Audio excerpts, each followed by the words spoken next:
Right, 2 o'clock. Let's resume. Mr. Ricci, over to you. Looking for a caffeine break at about 3:15. Definitely, Something like that. definitely. Thank you. Okay, Mr. Johnson, I want to move on to ask you some questions about the relationship between the appeal proposals and the phase one scheme, as we call it. And I wondered if we could just start by, could you go to CD 2.54, part 2? So CD 2.54, part 2. Yes, part 2 of 3. Yes, This is the it's sightline. Yes, it's a sightline LVIA. Thank you. And if you could go to electronic page 7, which is numbered page 41. Yes, thank you. Now, just some sort of factual questions, really. So, in your proof, you refer, don't you, to this is paragraph 8.13. You refer to a landscape study undertaken in 2014, and that's one I discussed in detail with Mr. Petro. It's one commissioned by the council, by, I think it was AMEC, wasn't it? Yeah, yes. AMEC. Yeah. And you quote briefly from it there, but we saw, didn't we, when we went through this with Mr. Petro, that there are two things. One is that the consultants assessed the area HE05 to be of medium sensitivity, despite the fact that part of that site lies within a national landscape, correct? Yes. Yes. And that assessment that they undertook of HE05, that was of a wider area that included both the appeal site and the phase one site, didn't it? Yes, it did. Yes, it did. And similarly, I think you referred yesterday, didn't you, to the previous LAR, which is 2020, and site 987, which included the appeal site, but that also included phase one as well, didn't it? Yeah, I wasn't entirely sure because I didn't see a plan. Just all I could see was a reference in a table, so I couldn't see a site boundary. Yeah, but I'm assuming it's broadly the same. It was broadly the same area. Okay. Yeah. Okay, good. Now, just looking at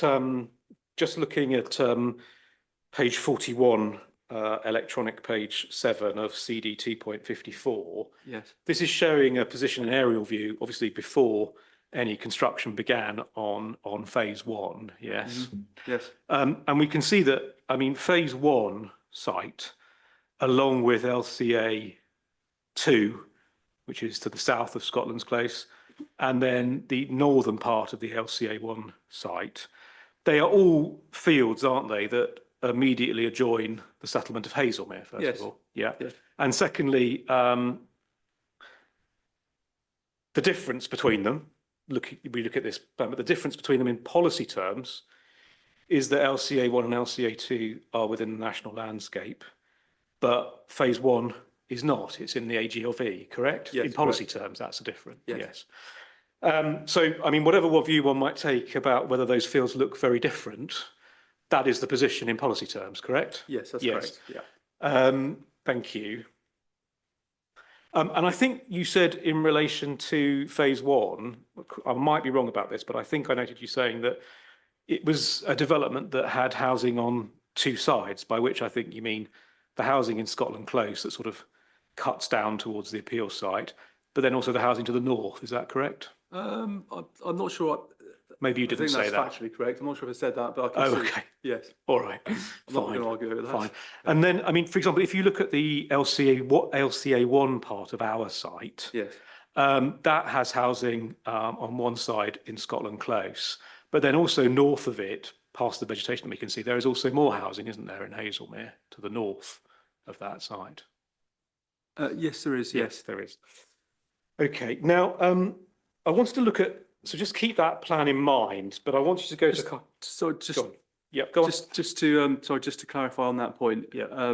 Obviously, there is development in the countryside. You have individual dispersed cottages, and the settlement boundary for what we call phase one site does run up the western boundary, along the northern boundary, along Scotland Lane, and then with regards to the appeal site, LCA 1, you have the settlement boundary that runs along the eastern boundary, but then it kind of cuts westwards, but north of the site. So I wouldn't say it's immediately abutting the settlement boundary. So it's a bit of a moot point, really. But if we're talking policy terms, the settlement boundary, I would suggest, abuts just one side of that LCA 1 area, where with the other site, the phase 1 site, it adjoins 2 sites. Yeah. But in policy terms, about in relation to the settlement boundary, it's right, isn't it? Phase 1 was also not in the settlement boundary. Correct. Yeah. Okay. Yeah. And then I think in your proof of evidence, and you can, again, I think you can correct me if I'm wrong, but you do describe the northern fields, don't you, as being paddocks, which is what they were referred to by the council in the previous appeal. Is that correct? Check that. Excuse me. If I just double check my Yeah. terminology. If we go to your proof, I'm just going to go NID 5, and then if we go to your main Oh yes, yes. proof, you do, don't you, refer Yes. to them as Yes. paddocks? Thank you. Yeah, I'll just give you the I believe it's I've referred to that in 2.6, paragraph 2.6. a mix of paddocks located. Yeah. Okay. And that's similar to, I think Mr. Eastham at the last inquiry described them in the same terms. And indeed, Inspector Bristow also referred to that description, didn't he, in relation to those fields. Now, keep that plan in the LVIA from Sightline open, because I just want to ask you a couple of other questions about the relationship with phase 1.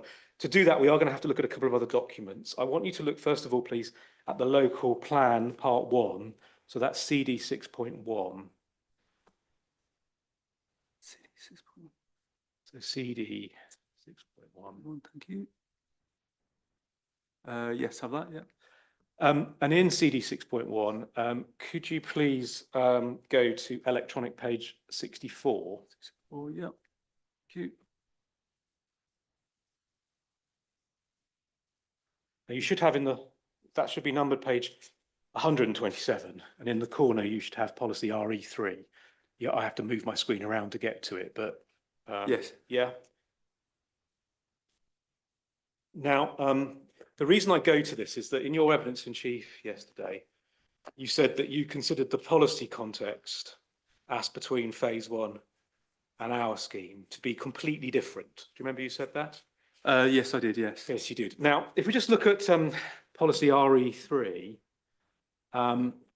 obviously we're considering at this appeal Roman 1, and I'll come to that in the context of our proposal a bit later on, but Roman 2, area of great landscape value, that's where phase 1 was located, wasn't it, in an area of great landscape value? Yes. Yes. And the policy says the same principles for protecting the OMB will apply in the area of great landscape value, which will be retained for its own sake and as a buffer to the AONB until there is a review of the Surrey Hills AONB boundary. Yes.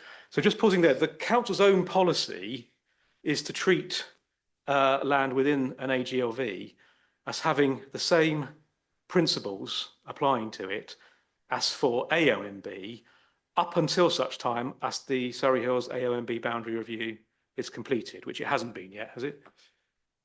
No, it hasn't been reviewed yet, no.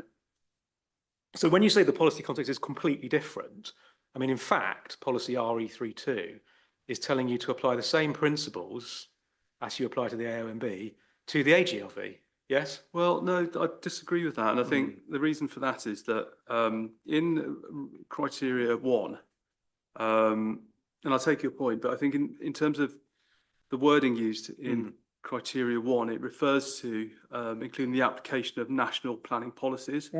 So it goes there, and then in criteria 2, it then refers to, and I'm reading on the bottom line of criteria 2 now, that the AGLV is commensurate with its status as a local landscape designation. Okay. So national landscape doesn't fall into that category. No. That was my interpretation. Well, that's a fair point for you to refer to that part of the paragraph. But when it says the same principles for protecting the AONB will apply in AGLV until the review is completed, I mean, that must mean something, mustn't it? Mustn't it? I think you need to read the policy as a whole. And in reading the policy as a whole, AGLV is clearly a local designation. National landscape is a national, and I think that's reflected in the wording of the policy. But I mean, you know, whether you agree with it or not, the policy does tell you, whatever that may mean, that we should apply the same principles. Yes. It does refer to that, but if you Yeah. read the policy as a whole, it Yeah. then goes on to commensurate with the local landscape designation. So Okay. I didn't draft the policy. No, I no. drafted it slightly different, but that's what it does say. Yes. No, it does. Now, could we then please look at CD 9.1?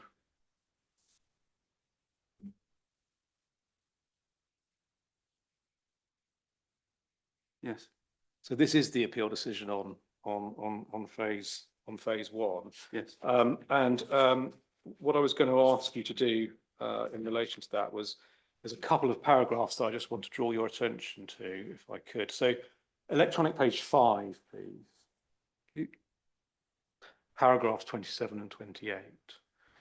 So this is Inspector Hockenhull's decision, and she says at 27, the council has argued that the impact of the setting of the AONB does not only result from harm to public views, but as the PPG states, significant harm may occur through poorly located development in the setting of an AONB, where landscape character of the land and adjoining designated area is complementary.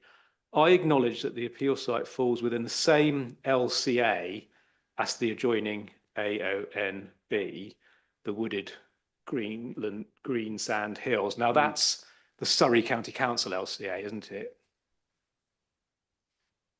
That she's referring to. Yes, because that talks about the wooded Greenland hills, doesn't it? Well, yes, it doesn't matter anyway. The landscape character assessment. Okay, it doesn't really matter, but it goes on. However, the site lies on the southern edge of Hazelmere. It's bounded by residential development on two sides. Yep. In spatial terms, it therefore forms a logical extension of the settlement. I've already found the scheme causes no harm to public views from or at the AONB. Okay. And then says this, I note in 2013, a study was undertaken and commissioned by Surrey County Council on behalf of the Surrey Planning Officers Association and the Surrey Hills AONB Board to assess the natural beauty of the AONB. The site, which is the phase one site, is identified as a site for potential future inclusion in the AONB, and Natural England have recently launched a boundary review. It's not possible to know at this stage that this 2013 study will be relied on to inform the review. It may well be that further survey work is undertaken. The planning advisor to the AONB board, and that's Clive Smith, suggested it was highly likely that the site would become AONB if the appeal is dismissed. And whilst identification of the site is material, the outcome of the review is currently unknown. The process is likely to take some time. So the position is not only is there a policy which says you should apply the same principles in protecting the AONB, but Clive Smith, who attended that inquiry, didn't attend this inquiry or the inquiry in front of Inspector Bristow. His argument was this site was, the phase one site, was effectively of AONB quality and would be included in the AONB in the review if planning permission was refused. That was the evidential position, wasn't it, at that inquiry? He may have stated that it's not currently part of the national landscape, is it? And clearly the inspector made a judgment based on the fact that it wasn't at the time part of the national landscape. All right, and I mean the other thing is we can look at it if we need to, but the inspector concluded, didn't she, that at paragraph 113 that it's 113, I think.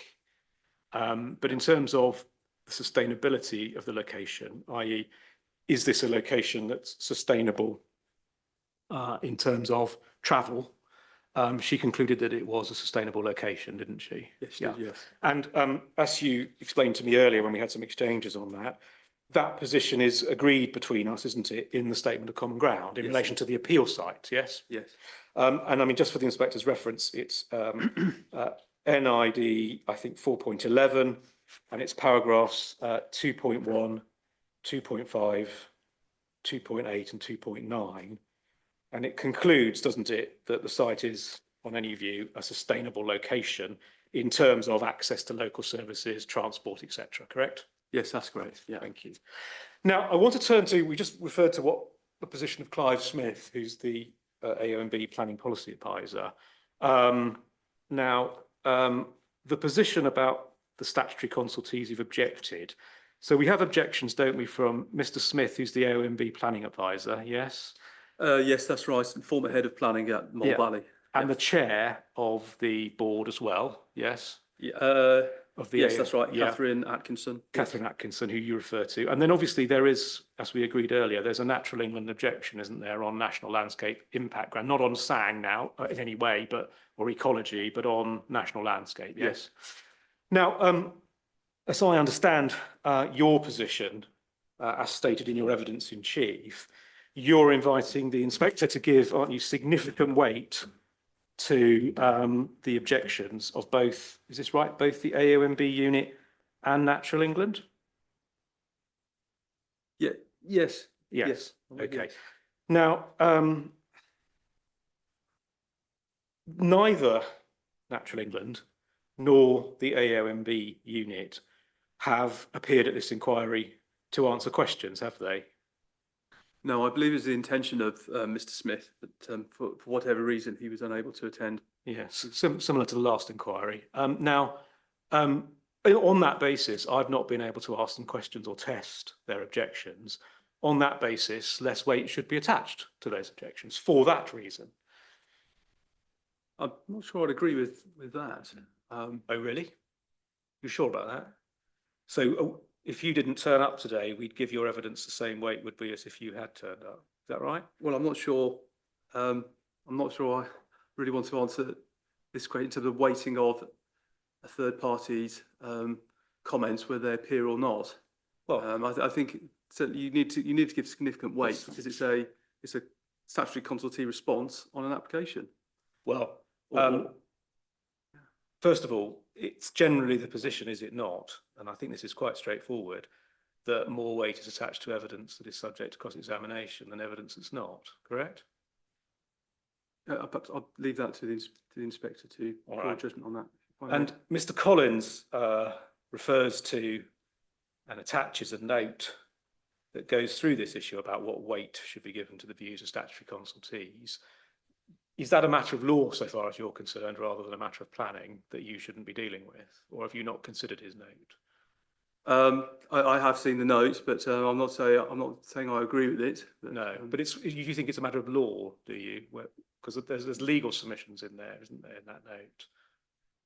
I can't comment on No, the legal side, I'm afraid. All right. So look, you rely on these responses, and I mean, at the Turndon decision, the Turndon call-in, and we'll come to it in a moment, but Natural England and the AONB unit objected there, didn't they, Mr. Johnson? Yes, I believe so. And yes. They attended the inquiry as Rule 6 parties with counsel or an advocate in the case of the AONB unit, and called professional witnesses, didn't they? I'm not sure. I'm aware they did. Okay. They did. Yeah. You're not going to be able to offer me a comment on whether you think more weight attaches when someone comes along and does that rather than just puts in a letter. That's not for you to comment on, is that right? Well, as I say, Mr. Smith, we're aware that Mr. Smith had fully intended to attend this inquiry. I really don't know why he couldn't attend on the first day, but yeah, certainly his intention was to come along and present. Yeah, well, he didn't come to the last inquiry either. We'll park that there. Now, I just wanted to ask you this, though.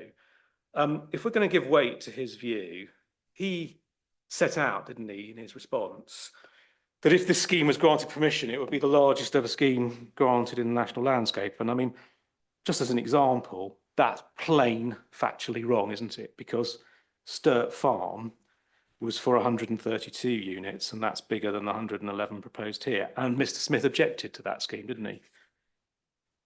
I'm not aware of whether he objected. He did or not. He did. We'll see in a minute, but he did. He did.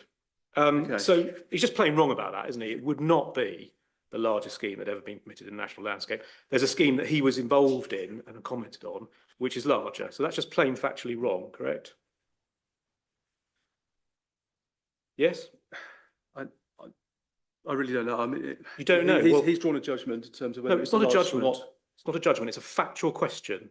This scheme is not larger in terms of the proposed development than Sturt Farm. Scale. Well,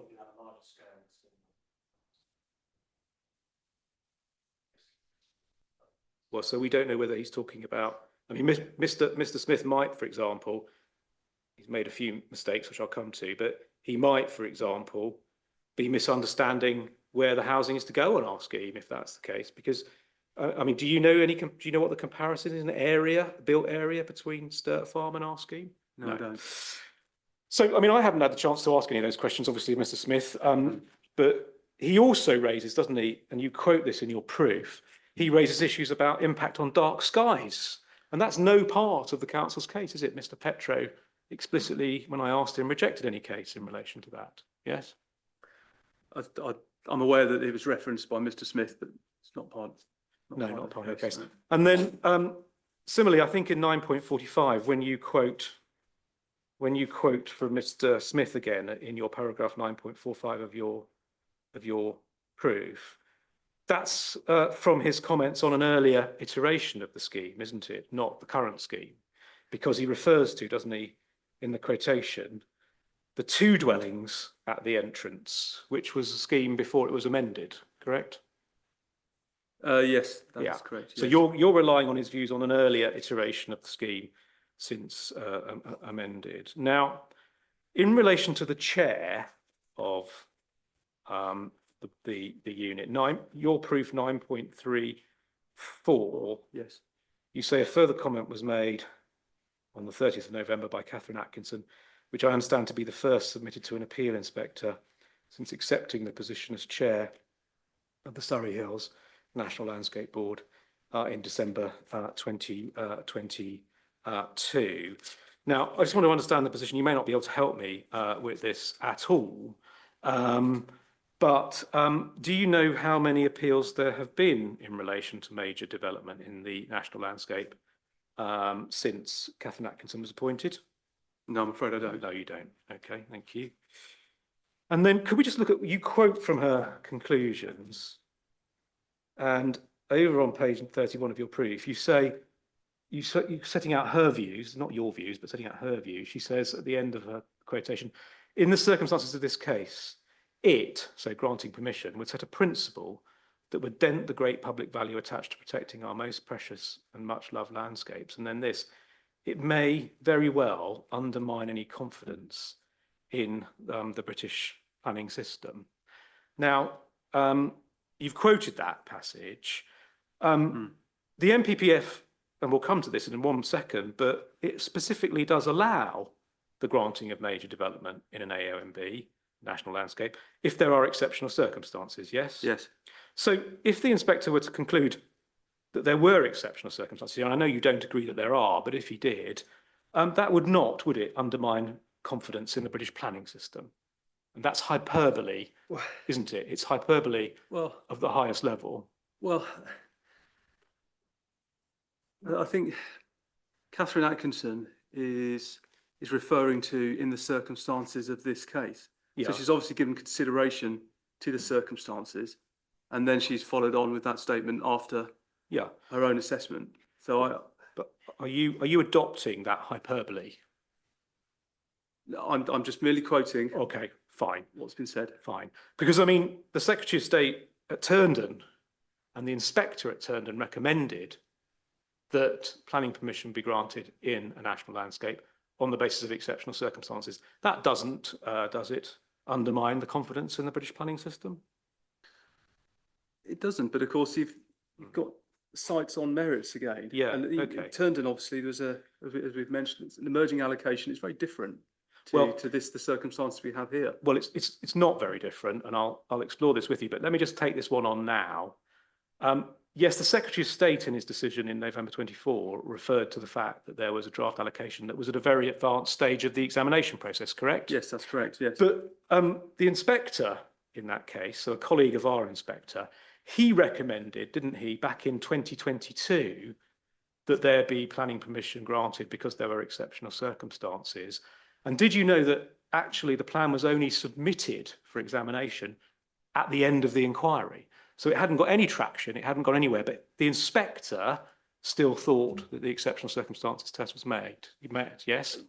Yes, although if I can just expand on that, I think there were other issues as well. Of course. Which was taken in the balance. Of course. It wasn't just didn't just hinge on that. Of course. No. but I'm tackling the points that you put to me as I put questions Yes. to you. So I have to tackle that one now. I'll come back to the other ones later on. Now, the other thing you said in chief that I just need to deal with in relation to these witnesses, or sorry, not witnesses because they didn't attend, but these views by the AONB unit, but also by Natural England. But actually, part Natural England for now. I'll come back to them in a minute. Just on the AONB unit, I think you said in chief that you thought their views were important because these were the people who were responsible for the management plan and the Surrey Hills Environmental Design Guide, correct? Yes, that is correct. Yeah. Now, I've been through all of the reps by Catherine Atkinson and Mr. Smith. None of them mention at all the Surrey Hills Environmental Design Guide, do they? I don't recall if they haven't specifically mentioned Okay, well, they the don't. environmental design guide. And both of them do mention conflict with the management plan, but neither of them in their reps refers to any particular policies or parts. It's a general assertion that there's breach of the plan. Do you know whether that's correct or not? If you can't recall, I don't recall, but of course, no. what the management plan has to be read, it has to be read as a whole, doesn't it? So, Well, it does have to be read as a whole, but that doesn't mean you don't look at the detail to understand when you make an allegation that something's breached, how it's breached. Reading it as a whole is not an excuse not to read the actual detail, is it? Correct? I expect they may have left that to the planning Authority. Yeah. Yeah, fair enough. Now, in regard to this evidence as well, obviously, Mr. Petro's evidence, as we've heard, is that the harm in landscape terms is confined to LCA 1 and 2. And for the majority of the site, LCA 3 to 7, around 78% of the site, there is landscape benefit at various levels, correct? Yes, that's correct. Now, if we're going to give great weight to conserving or enhancing the national landscape, you think, and you say, and you're right, that any harms that arise, we must give great weight to, mustn't we? Yes. Yeah. But also any benefits that arise, they must also be given great weight because well, they, yes? Well, I go to, well, I think if I go to my table in terms of my weighting exercise, I think that's where I'd go in terms of answering that question. Because you deal with benefits separately and weighting, and I weight them accordingly. But how do you do that? So when it says in your table at 11.7, when you put down provision of open space and SAG, yes. I mean, there is open space, there is SAG, but there is also, on Mr. Petro's own evidence, landscape enhancement to the vast majority of the site. Where does that fit into your benefits table, this landscape enhancement to the vast majority of the site? Where does that fit in? That would fit into where I refer to the provision of open space and SAG. All right, so when we read provision of open space and SAG, we should really add in there and landscape enhancements. I wouldn't want to double count the benefits, so that's yes. And I've given it significant. You're not double counting the benefits, are you? I mean, okay. All right, you've given it significant weight. Yes. Yeah, okay. All right, now,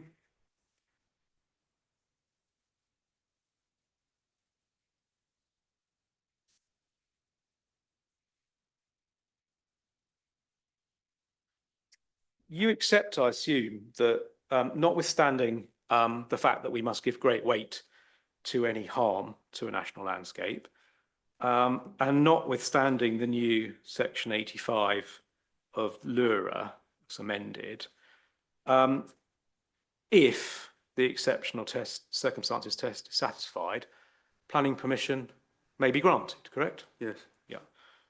And the NPPF, we've had two versions in recent times, one in December 23 and one in December 24, yes? Yes. And the first one post-dated the new statutory provision becoming part of an Act of Parliament, albeit it wasn't in force at that time. And the second NPPF, the one in December, that post-dated the coming into force of the Act, yes? Yes. And there was no change made to what is now paragraph 190 in terms of the content. It's the same test, yes? Yes. Thank you. Now, can we turn to the exceptional circumstances test? I mean, given where we are which is effectively this whole appeal is being fought on reason for refusal 1. I just wanted to check this with you. I mean, essentially, the position is that whether this appeal is allowed or dismissed turns entirely and exclusively on whether there are exceptional circumstances, correct? Yes. Yes, because if there are no exceptional circumstances, the position is planning permission should be refused under 190, correct? Yes, that's correct. And the position is if there are exceptional circumstances, permission should be granted, shouldn't it? Yes. Yes. And the reason I say that is, of course, because there are some specific policy tests in the NPPF that don't allow consideration of all the material considerations. But just want to be clear on this, paragraph 190 does allow you to look at all the material considerations, doesn't it? Or do we not agree on that? Yes, it's a very broad assessment that Right. allows to be undertaken, yes. Yeah, although we had an exchange earlier about where design fitted in, but I'm not going to go back to that. Now, just to understand that if, so I just want to be sure we are in agreement on this. Can we, before we sort of delve into the detail of it, can I put this to you? It's a point I want to tackle with you now.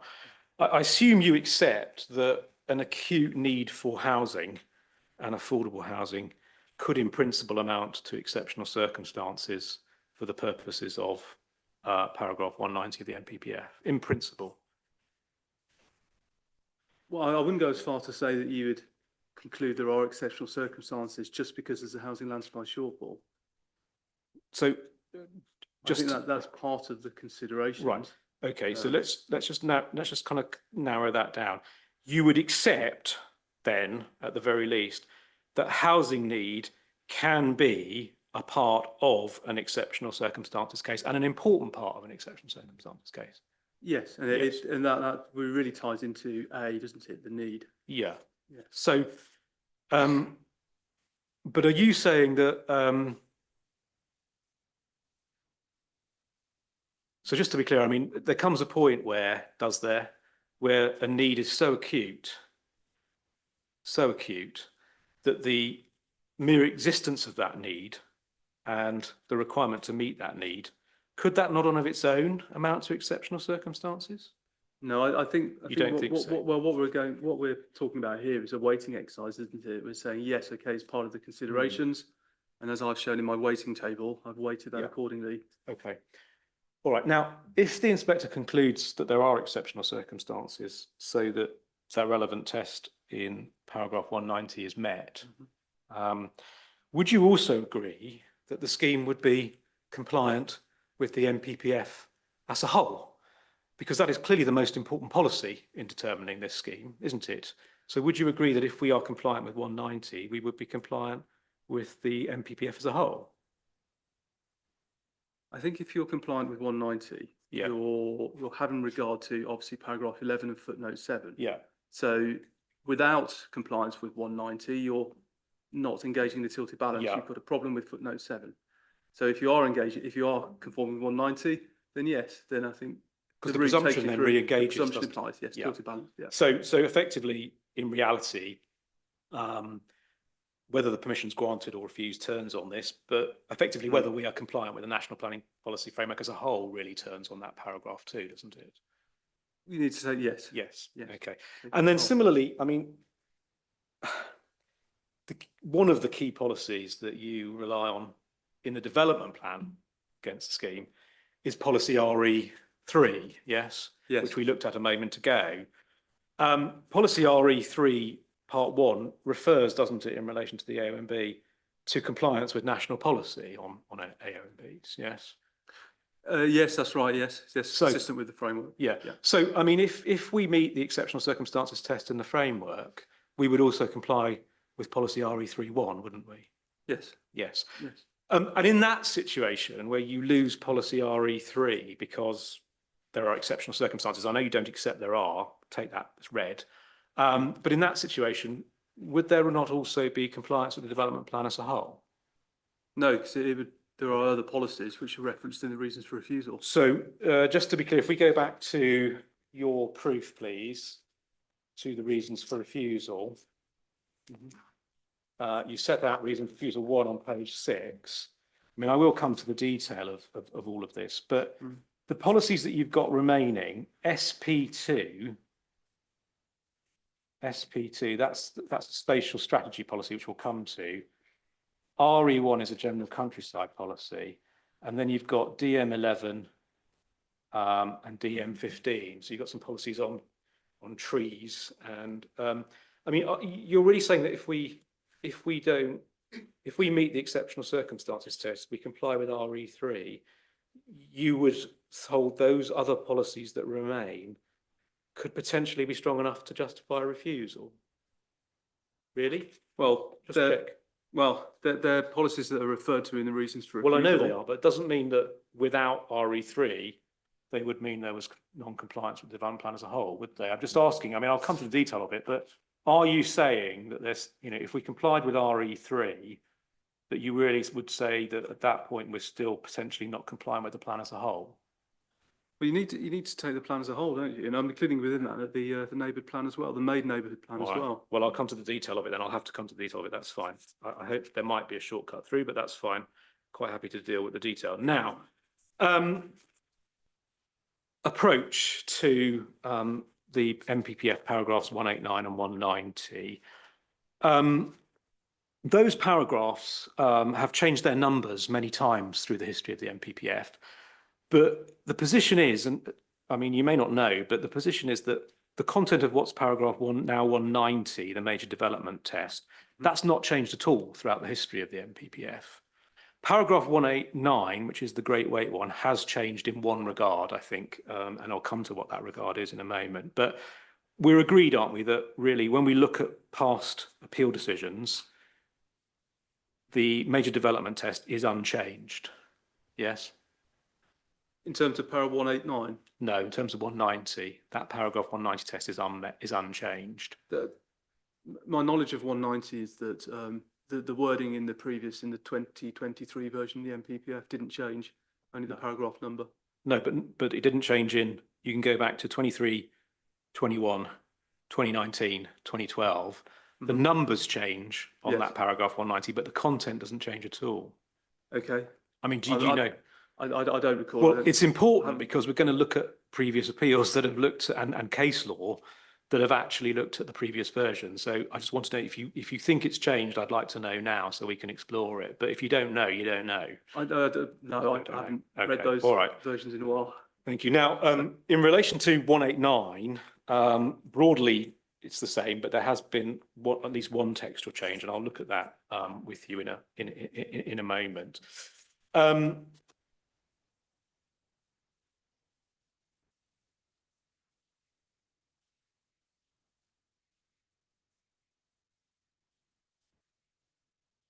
If you look at paragraph, could we look at paragraph 189, please, to start with? I think you've set it out in your, proof. Yes. 710 of your proof. Could we just look at it there, please? The first sentence is great weight should be given to conserving, enhancing landscape and scenic beauty in national parks, the Broads, and national landscapes, which have the highest status of protection in relation to these issues. Now, I think we've just covered this point, but you have to give great weight, don't you, to both the harms and the benefits to that national landscape, yes?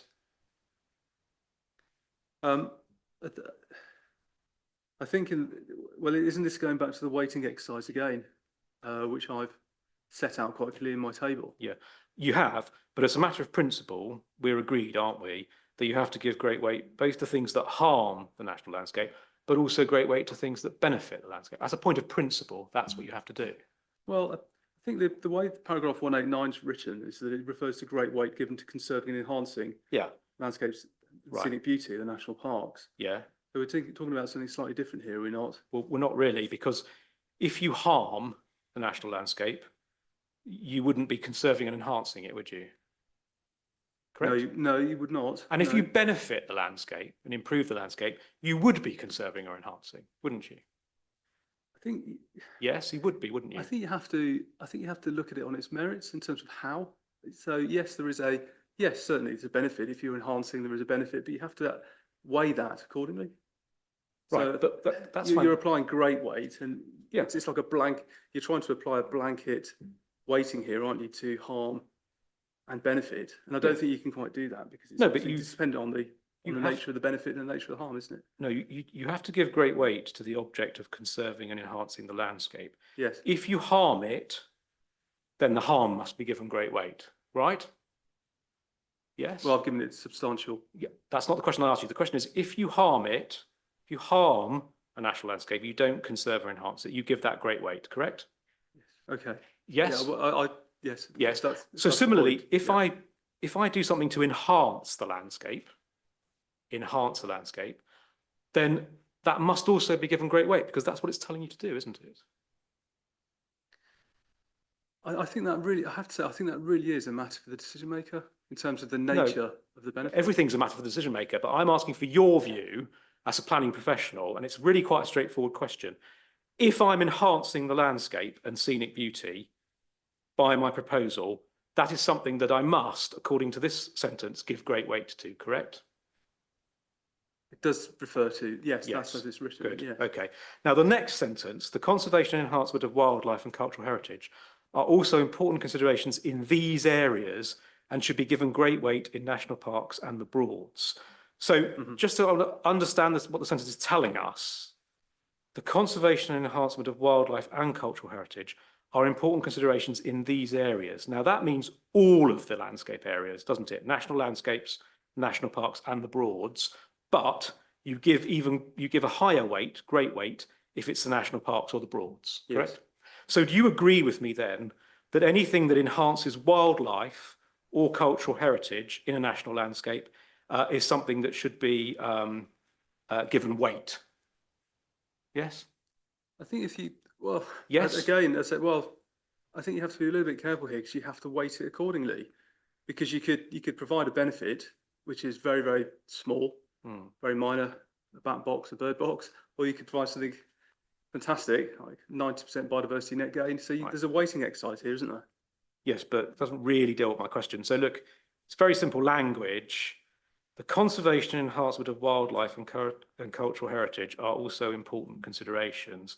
Yes. That applies to national landscapes, correct? Yes. So the second thing is, if I'm enhancing wildlife and enhancing cultural heritage, those must be important considerations because that's what the NPPF tells us in terms. Yes? Yes. Yes. Yes. Right, next, the scale and extent of development within all these designated areas should be limited. So pause there. The next bit about development in their setting, that's not relevant to us, is it? Because we're not in the setting. So that's a bit we can cross out, correct? Yes. So the bit that we're interested in is this one. The scale and extent of development within all these designated areas should be limited, correct? Yes. Now, I just want to understand with you, please, your view, as I understand it, is that sentence applies to this proposal. Is that correct? No, I don't think that is correct. Oh, it doesn't apply to this proposal? No, I think Okay. it's relevant in terms of the NPPF. It's relevant to the case we have in front of us. But in terms of does the proposal actually achieve what that sentence is requiring, you've got 111 dwellings on a 5-hectare site in a national landscape. So in terms of the scale and extent should be limited, I'm not sure that's limiting the scale and extent of development. That's not the question I asked you, is it? The question I asked you was, is that sentence relevant to this scheme? And the answer is yes, Mr. Morici, it's relevant, isn't it? Yes, it is. Right, so you've got to listen to the question because you're not answering my questions. I do apologise. Okay, now let's just try this again, shall we? Yes. You say that first part of the sentence, the scale and extent of development within all these designated areas should be limited. You say that is relevant to, I'm not asking you whether it's complied or not, relevant to this scheme. Yes, it is. Right. Now, that mirrors, doesn't it? If we look at if we go back to the NID 13.17, which is the PPG, you remember we identified that you're relying on two parts of the PPG, and one of them that you are relying on. Sorry, just to Yeah. clarify, NID 13.17. 13.17. Thank you. That's the PPG extracts. we go to page 3. 13.16.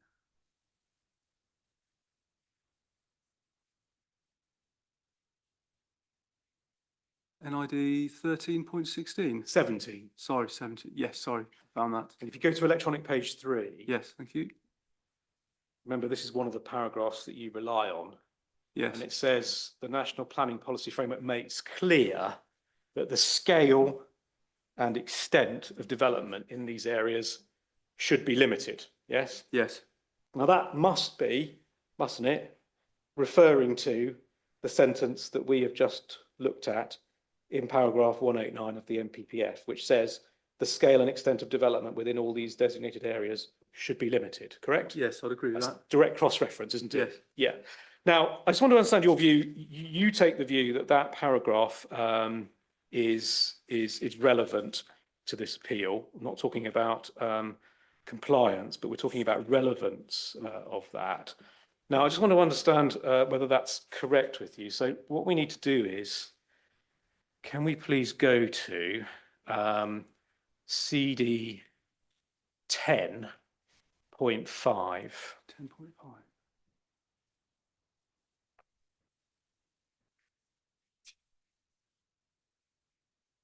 Yes, thank you.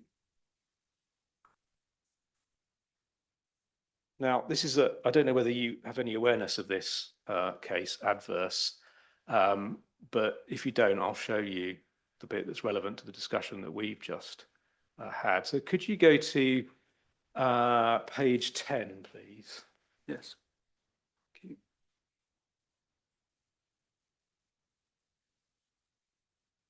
Yes, thank you.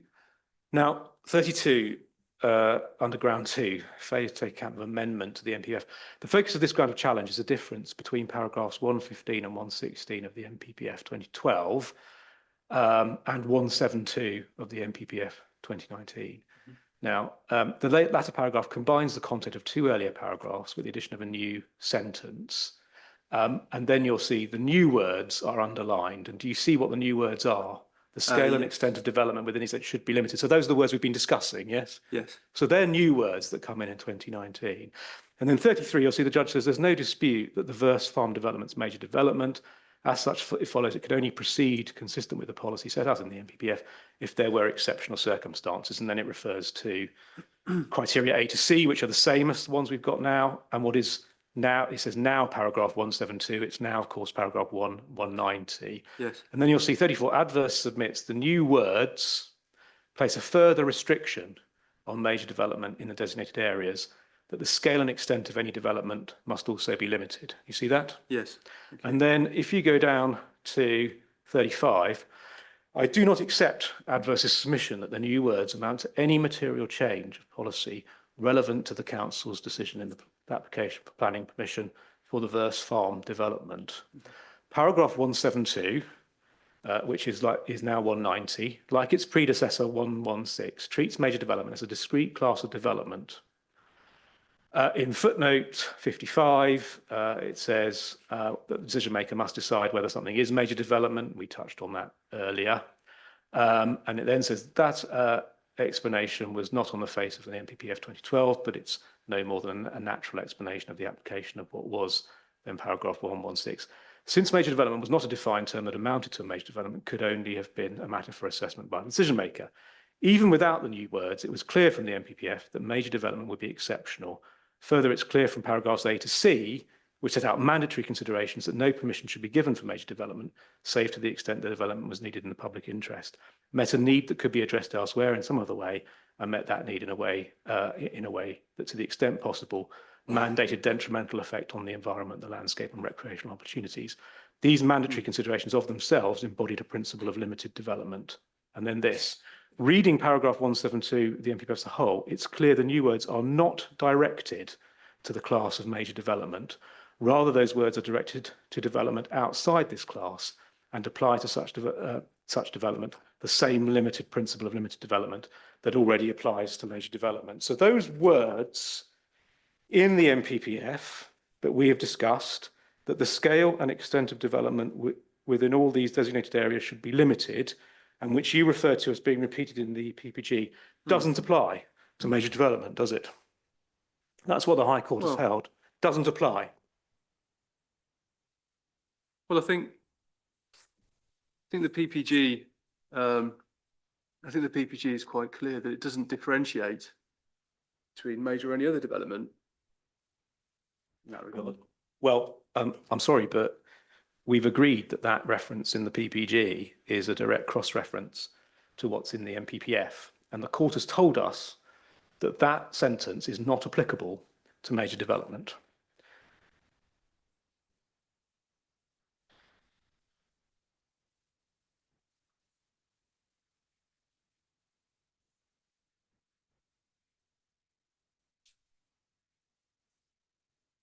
Sorry, Mr. Marici, you wanting a comment on that or? Yeah, I mean, you're relying on a sentence which you said was relevant. Yes. And that sentence is also a sentence that you say is directly reflected in the PPG extract that you refer to. Yes. And I'm telling you that the High Court have said it's not relevant to major development. You just apply the major development test. Yes. So do we now agree then that that sentence is not relevant? Well, I think I'm applying the PPG, and the PPG is there. It's given need realisations equal status as the NPPF, and that's the application, and the weighting I've given to that is on the basis that it is equal status to the NPPF, and that's the sentence that I've read in the PPG. Well, separate from this case law. Okay, I can make submissions on that. I think I've made my point about where we are on that and the dispute between us. Now, just more generally, please, paragraph 190, which is the major development test. Yep. I mean, of course, there is a logic in not applying a separate requirement for limited development or major development, because by definition, major development is major development, and that rather than limited development, isn't it? Yes, yes. Yes. So, what constitutes major? Yeah, we'll come to that. We'll go back to yeah. Okay, 67. fine. But when the inspector comes to decide whether there are exceptional circumstances, I assume we can agree on this, that ultimately whether there are exceptional circumstances or not is a matter of planning judgment, correct? Yes, that's correct. And it's a question of planning judgment. Are there exceptional circumstances in the public interest? But there's also a number of planning judgments en route to that, isn't there? Like, what's the level of landscape impact? What's the level of need? What's the level of benefit? So it's a whole series of planning judgments, isn't it? Yeah, so that's picked up under C. Yeah. In the paragraph. And A's picks up need and B picks up alternatives. Yes. But, okay, good. Now,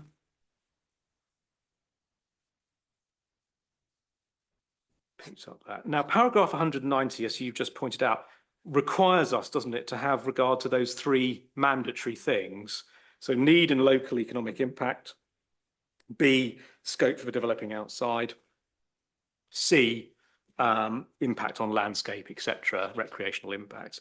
But we've agreed, haven't we, it's not limited to just those matters, correct? No, that's right. Perfectly reasonable to take a broader assessment. Yes. Yeah, okay. Thank you. And do you agree all of the benefits of the development can be taken into account in deciding whether there are exceptional circumstances in the public interest? Yes, I think that's part of the weighting exercise, yes. Okay, thank you. Now, we've obviously seen that 190C, and you set this out in your proof at 7.12, but 190C involves looking at the environment, the landscape, and the recreational opportunities.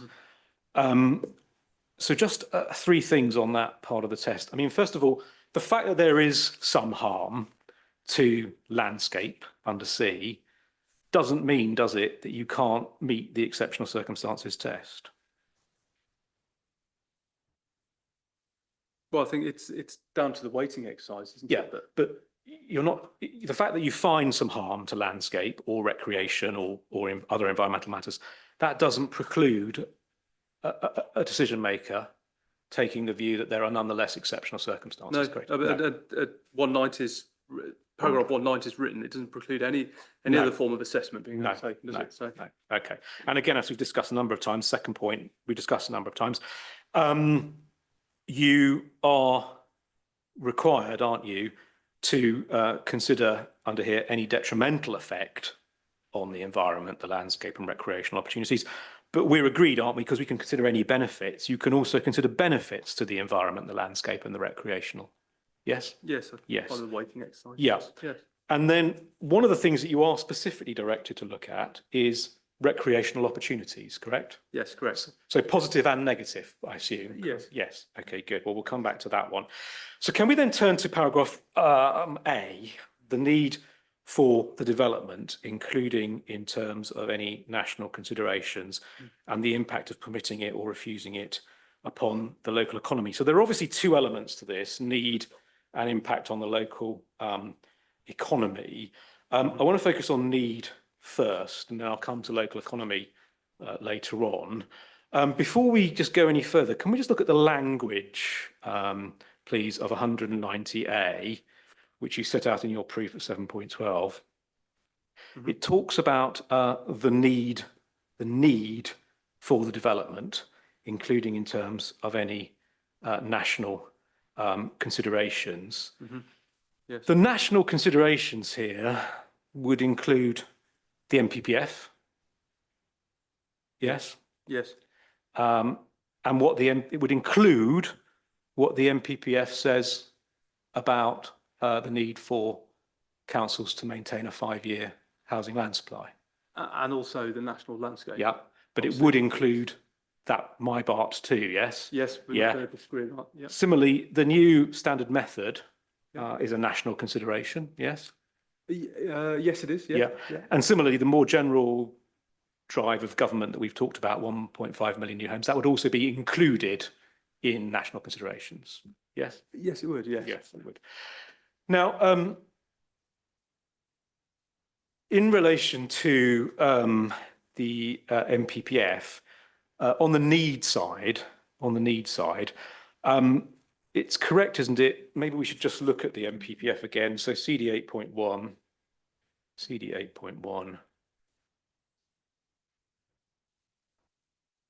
I was going to ask you to go to paragraph 61, which we looked at earlier.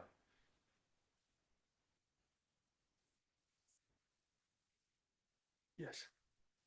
So paragraph 61, which says to support the government's objective of significantly boosting the supply of homes, it's important that a sufficient amount and variety of land can come forward where it is needed, and that the needs of groups with specific housing requirements are addressed, and that the land with permission is developed without unnecessary delay. The overall aim should be, which was a bit we talked about being amended, to meet an area's identified housing need. So that paragraph is unquestionably relevant, isn't it, to paragraph 190A and the question of need and national considerations, yes? Yes, it is, as is obviously the paragraph 11, footnote 7. Yeah. Yeah. Okay. And then paragraph 72, please, of the NPPF. Yes. So this is again, this is a development plan policy, but it talks about, doesn't it, the need to identify specific deliverable sites for 5 years following the plan's adoption, and then also specific developable sites or broad locations for growth for the subsequent years, 6 to 10, and where possible, 11 to 15. So again, that would be relevant, wouldn't it, to national considerations on housing need, correct? Yes, and again, that hooks into paragraph 11. Yeah, as well. and of course, I mean, paragraph 11, the presumption is engaged to begin with, isn't it? When you haven't got a 5-year supply, obviously you've then got to consider footnote 7, yes? Yes. Okay. Now, could we go, please, with all that in mind, to CD 10.1?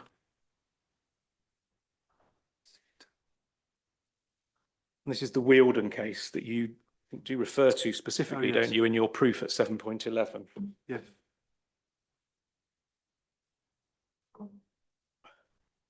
Yes, thank you. Yeah. Now, I'm going to be coming back to this a couple of times, but this is the first time, and I just want to make sure we understand what was going on in that case. If you go to paragraph 2 of the decision, paragraph 2, which is on page 2. So it says 3 lines down, the proposed development was for the construction of 103 dwellings, 42 affordable housing, and the provision of 10 hectares of SANG and public open space on land at Steel Cross. And then you'll see the site was in the High Weald area of natural beauty, correct? So that's the factual background, yes? Yes. Now, there's a paragraph 4 of the judgment. Quite a lot of this case is not relevant to us. It's about air quality issues and ecology, which is not relevant to us. But paragraph 4, there was a second question in the case, which is of relevance to us. On the second question concerning the inspector's consideration of the effect of development would have on the AONB and on his approach to alternative sites, there's a single issue whether he misinterpreted and misapplied the policy in paragraph 116 of the NPPF, wrongly confining the exercise to Crowborough rather than considering the availability of sites throughout the district. So I'll come back to why this is relevant on B, which is alternatives, a bit later on, but I actually want to focus on a different aspect of this decision for now. And can we just note, please, that at the time of the NPPF, at this time, paragraph 190 was at that time paragraph 116. So when we see paragraph 116, it's the same wording, but it's paragraph 190. Now, could you then go to paragraph 62?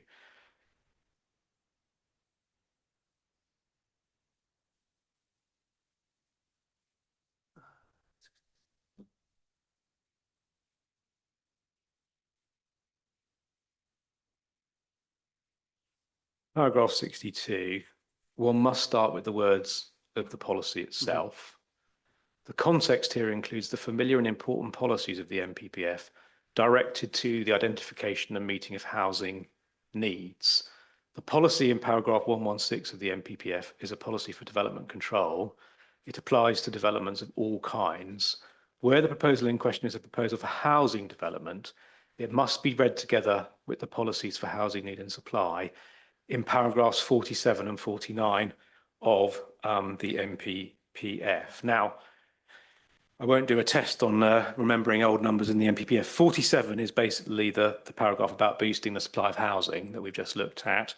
And policy 49 is the one about maintaining a 5-year supply. I mean, perhaps not surprising that that's the case. So we're agreed on this, aren't we? That when you look at what housing needs mean in the context of what's now paragraph 190A, we have to read them in the context of those paragraphs about boosting the supply and maintaining a 5-year land supply, yes? Yes, although you won't be surprised to hear me refer to footnote 7 again. So the whole thing has to be read as a whole. Yeah, okay, fine.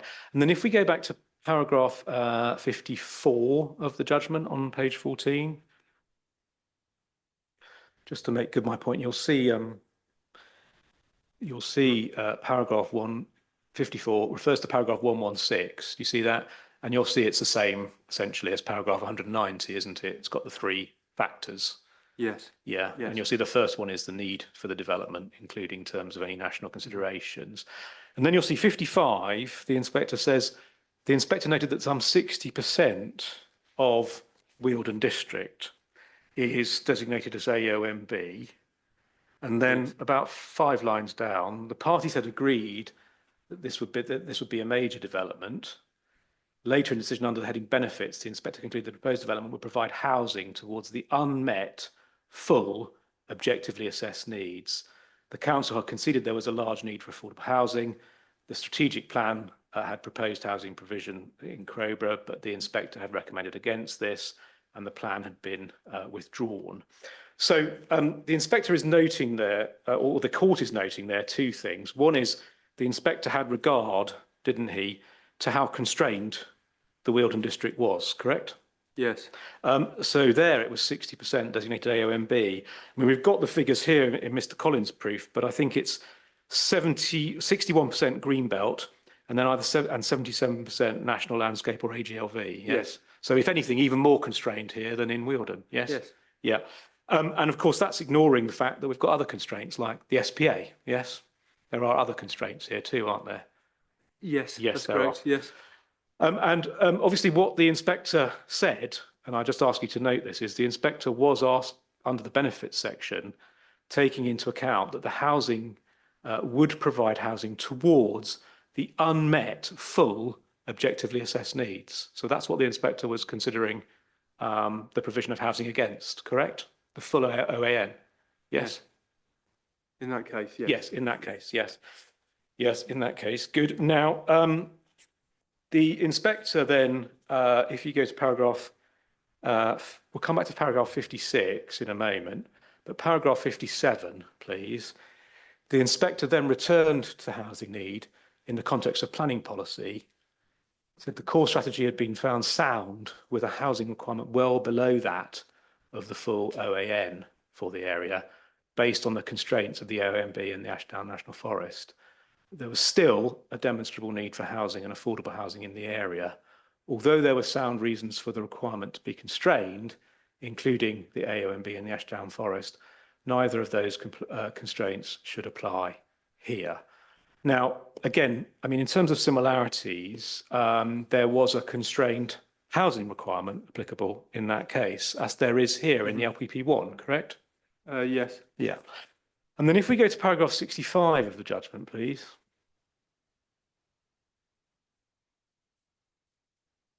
Yes. Paragraph 65, it says,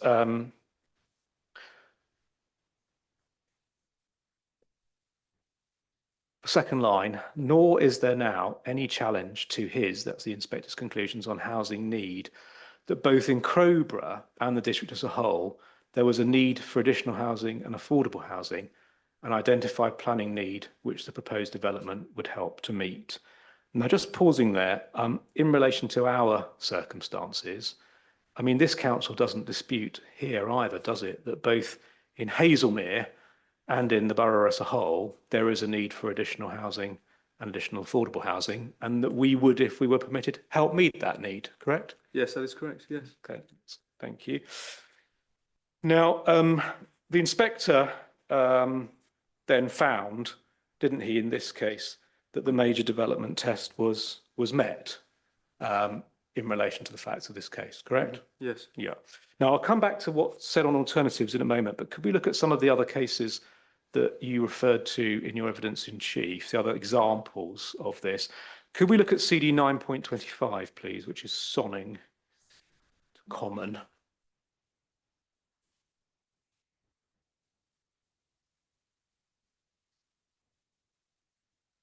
Point 20. CD 9.25, Sonning Common. Yes. I think you did touch on in your evidence in chief. Yes. So this was you can see on the first page, just so we can see what it's about. This was an application for 133 units of class C2 as part of a retirement community care village. You see that in the bullet points at the front page? Yes. Yeah. So this was again a scheme that was fully located, wasn't it, within what's now a national landscape? Yes. Yeah. Okay. And if we go to paragraph 15 of the decision, just for confirmation of that. 50 or no 15, 15, sorry, sorry. 15, Yeah. sorry. Yeah. You'll see the inspector records there that the site lies within the AOMB, makes reference to section 85 of the Act as it then was, refers to what was then paragraph 172 on great weight to be given to national landscapes, and then 172 sets out what's now the paragraph 190 test, correct? Yes, that is correct. Yeah, yes, that's all correct. But just to add a little bit on top of that. Yeah. This and the Wilden case clearly were predating the Lura. Oh, they were. So we now have a much stronger statutory duty. Yeah. Lura. Well, luckily we've got Turndon Secretary of State decision which postdates it, so we'll come to that in a moment. But just on paragraph 25, then, please, of the decision. Yeah. I mean, just to understand the context there. The context there was, if you look at paragraph 25, about 5 lines down, the inspector found, didn't he, a housing land supply equivalent of 4.21, so yes. below 5 years, but nowhere near as low as we're dealing with in this case, correct? That's correct, yes. Thank you. And then if you go to paragraph 107, please.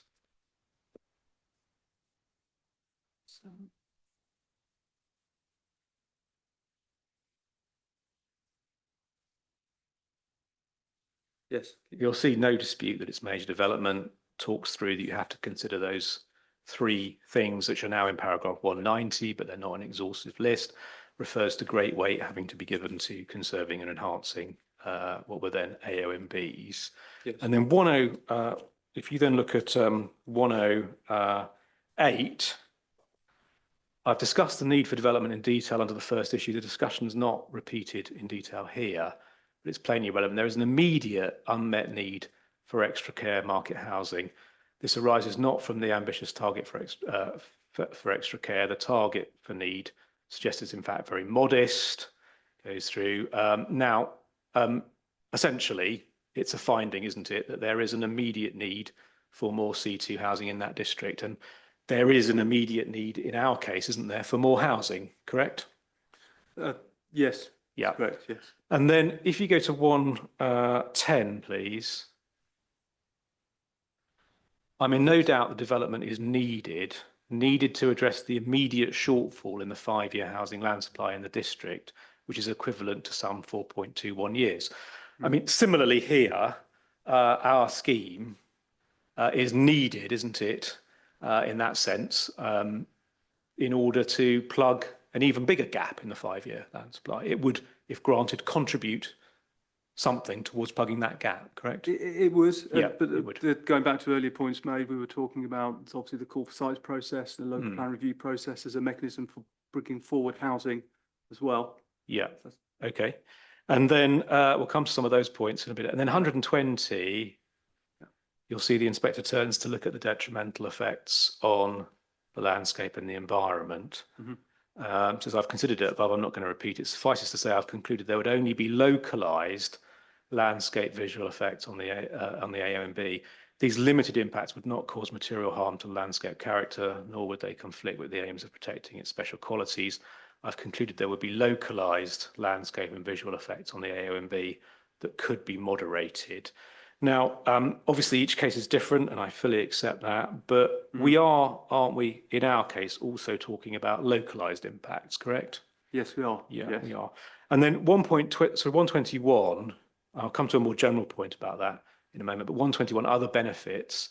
The scheme would deliver other benefits. In my view, they can also form part of the exceptional circumstances case in the public interest.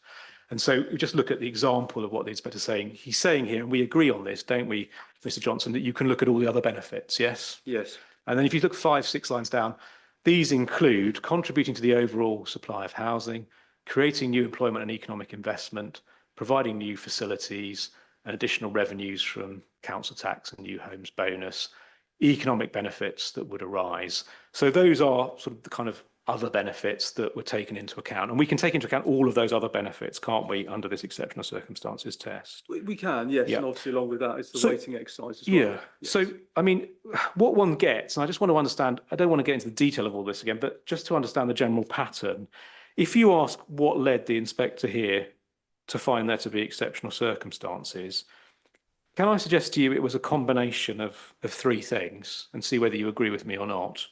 One was that there was a lack of a 5-year housing land supply, and so a clear need for housing of this specialist type, which the scheme would help meet that need. That's the first point.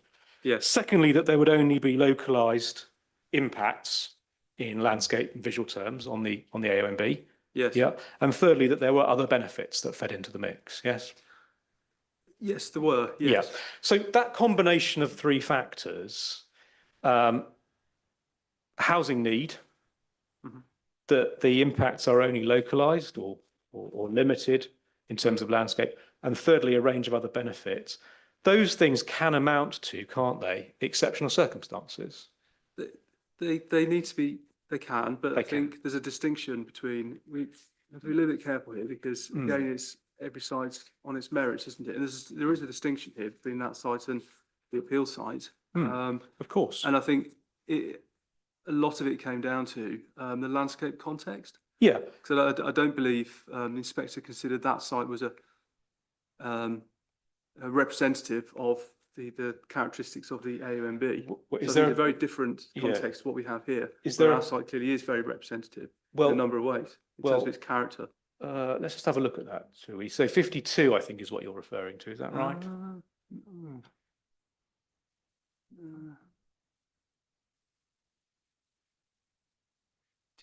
52. Is that right?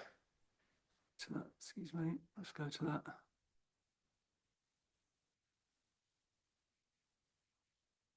Yes. Yeah.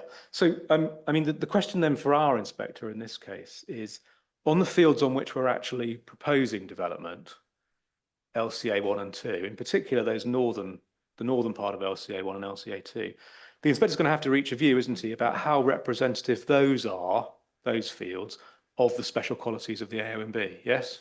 And of course, it's not just those, it's the access, the point of access and that 180-metre strip. Trees, it's that whole. It's the whole thing, but yes. in terms of the housing, first of all, the question on the housing is that's located either in LCA 2 or the northern part of LCA 1. Yes. So there is a question then for the inspector about how much those paddocks, as you've called them, are reflective of the special qualities of the AONB, correct? That is correct, but also apply that to where the access is as well. Because that's very, very prominent, as we've discussed already, from the footpath and from the road. And also consider whether there is harm, and if so, at what level in terms of the access. Yes. Yes. Okay. Fine. Now, can we just very briefly touch on the other? There's a couple of others which we can deal with quite quickly, and then I'd like to look at Turndon, but we probably need a break in a minute. But let me look at the other two, and then we'll come to Turndon. Just on this point more generally, on the other benefits, and I will pick this up when we go to Turndon, but we know when we've agreed all the benefits can be taken into account, but it's not required, is it, that each and every benefit, or indeed any of them, has to be considered exceptional on their own, correct? No. Correct. Good. Okay, can we then look at CD 9.26, please, which you mentioned in your evidence in chief, which is the Greater Missenden case. Yes.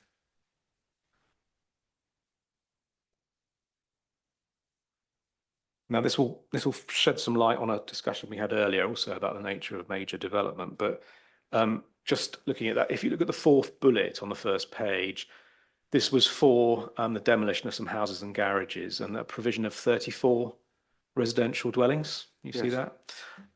Now, if you go to paragraph 9, you'll see the appeal site fell, didn't it, within an AONB, the Chilterns? Yes. Yeah. Yes.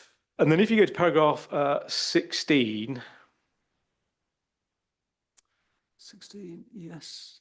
Thank you. Yes. Again, there was no 5-year land supply in this area. And I think you'll see various figures are given there. 2.97, then amended to 2.52, and then further amended to 2.48. So nowhere near a 5-year land supply, but not as low as we're facing here, correct? No, that is correct. Yeah. Okay. And then if we go to paragraph 41, this will illustrate my point earlier. If you look at the end of paragraph 41, despite the fact the proposal was for 34 units, the inspector's conclusion was that wasn't major development. That level of units tends to be on the borderline between what people tend to consider major or not major. But anyway, he considered it to be not major. But 42, he says, even if I was wrong on that, you see, I'm satisfied that exceptional circumstances would exist, evidenced by very limited scope for the provision of housing within Chiltern District on sites that do not lie within the AONB and the Greenbelt. So just pausing there, that was again a highly constrained area, like Waverley, lots of AONB and Greenbelt, yes? Yes. Yeah. And then the fact that there is a severe shortfall against the housing requirement, and the shortfall has been persistent. Now, the shortfall is even severer here, isn't it, than there? Yes, it is. Numerical terms. Now, we'll come to persistent later on, because I know you've got your point about the housing delivery test, and I want to come to that. And then it says, and the appeal site lies in a sustainable location with easy access to local services and public transport. That's the same as here, correct? Yes, yes. And then it says within one of the most sustainable settlements in the district. Now, we don't lie within Hazelmere, but we lie adjoining Hazelmere, don't we? Yes. And Hazelmere is one of the most sustainable settlements in the district. Correct, This is indeed has already been identified in the HELA as being appropriate in principle for accommodating housing. Okay, and therefore for all of those factors, the inspector found there to be exceptional circumstances. Yes. Yes, and there's a distinction there, isn't there? Because that site was identified in the HELA as appropriate, where that's not the case. Well, we haven't got. Yeah, but we haven't got your up-to-date law. We've been waiting many months. We don't know what's in that, do we?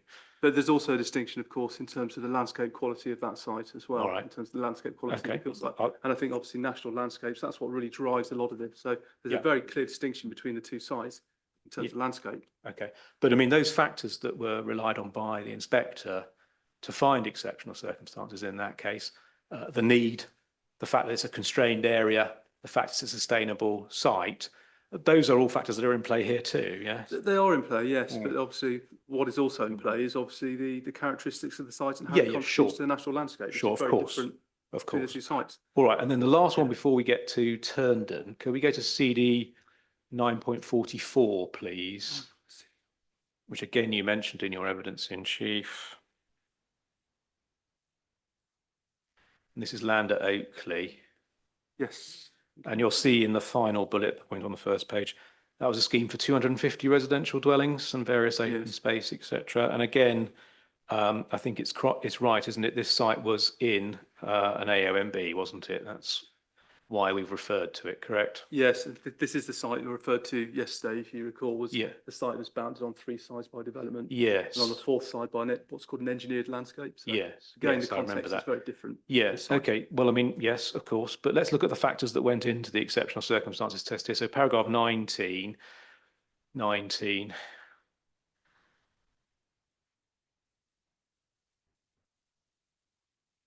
Yes. They recognise a substantial housing shortfall and a need to address it. The key reason for the shortfall is delays to the delivery of the plan and rather than a failure to allocate land for housing. Yes. And the council accepts there's also been a substantial shortfall in affordable housing delivery and that there's an acute need to address this issue. So, I mean, again, all of those factors here we've got, haven't we? A substantial shortfall against 5 years supply, yes. Yes. We've got a plan that's fallen behind from where we were when we were last at this inquiry. Yes. Yes. And we've also got a very clear need for affordable housing. Yes. Yes, we have. Yes. Yeah. And then 20, the council agrees as things stand, it has insufficient scope to meet additional housing needs. Council accepts it's likely to be necessary to build on land outside the principal urban area in order to restore 5 years supply. This is because current urban footprint covers a significant part of the area and virtually all the remaining undeveloped land is either AONB or Greenbelt. Indeed, the council acknowledges that further development may be required on Greenbelt or possibly AONB, but argues because of the sensitive nature of both of these designations, a plan-led approach is the most sensible and sustainable method, allowing for detailed consideration of the alternatives. So just pausing there, again, it was a very constrained area like Waverley, wasn't it, with AONB and Greenbelt, yes? It was, but of course there was a different national context then, wasn't it? Because obviously Greenbelt had a very different level of constraint. Okay, well, that's your grey belt, green belt point, which we'll come back to. That's that point, and I'll go back to my point again on the NERA, that we now have that in place, well, that enhanced statutory duty. So quite a different national planning policy context, as well as in all of these sites, a very different landscape context as well. I'm sure it's very helpful talking about 5-year hazard land supply to the inspector, about shortfalls. We are similar there. But there are very distinct differences on each of these sites. Yeah, sure. Not just at national policy level, but also in terms of the site itself. Well, I'll definitely come into your grey belt point in a moment. We'll see what Waverley have been doing about grey belt in a moment. But just on that, the argument the council tried to make here was really it's better for these things like considering which site should come forward outside of towns, whether it's on AONB or Greenbelt, to happen through the local plan process. That was their argument. Yes.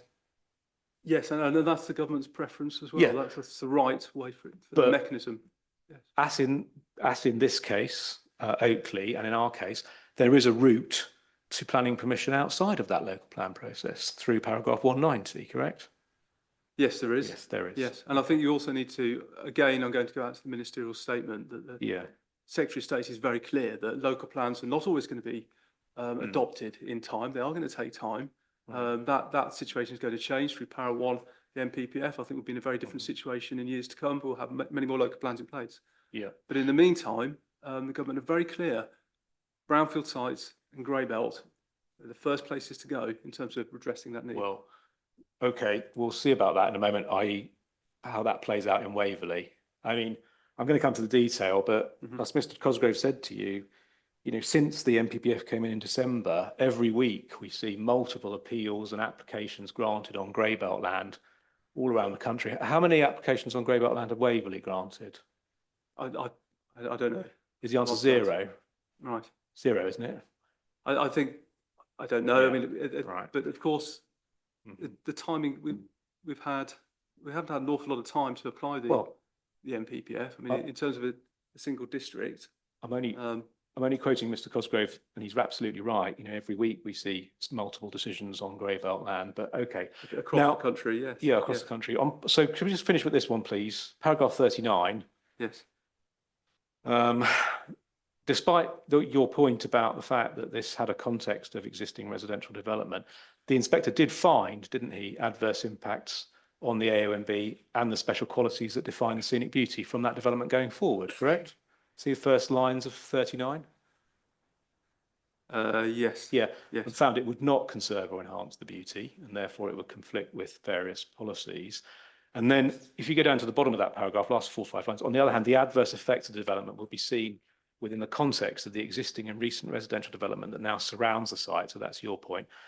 But then in longer range views, it will be perceived in the context of a much wider panorama. These factors would diminish the overall impact of any development. So again, lack of appreciation of the impact in a wider panorama, relevant factor, correct? Yes, it was a very different landscape context to our site. All right, thank you. And then I think finally on this one, 110 and the paragraphs that immediately follow that.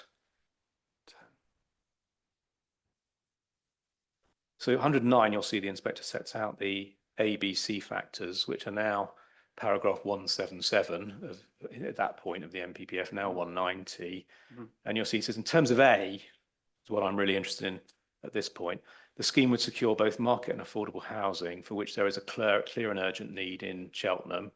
Our scheme would do both of those things, and there's a clear and urgent need in Waverley, correct? Yes, there is, and I'm sure this is all very helpful. And there is a shortfall, and there's clearly a shortfall in Waverley as well. Yeah. But again, the decision on this side was based on a very different set of circumstances to what we have on the appeal side. Yeah. Okay. And then you'll see the inspector says it would address the immediate shortfall it says, first of all, it would help boost the supply of housing, which the framework requires. Again, our scheme would do the same, correct? Yes. And then it would address the immediate shortfall in the 5-year supply, or help address that. Again, our scheme would do that, correct? On this side, if that's the case, yes. Yeah. And then, the range was 2.9 to 1.6. So even on that range higher than what we've got here, on either basis, the deficit's very large. And so here it's even larger, correct? Yes. Yeah. And then 112.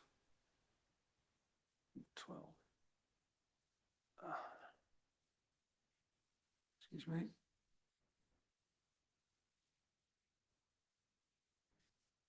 Yes. In terms of B, so this is alternatives. I'm slightly jumping ahead here, but I just want to read this while we're here so we'd have to come back.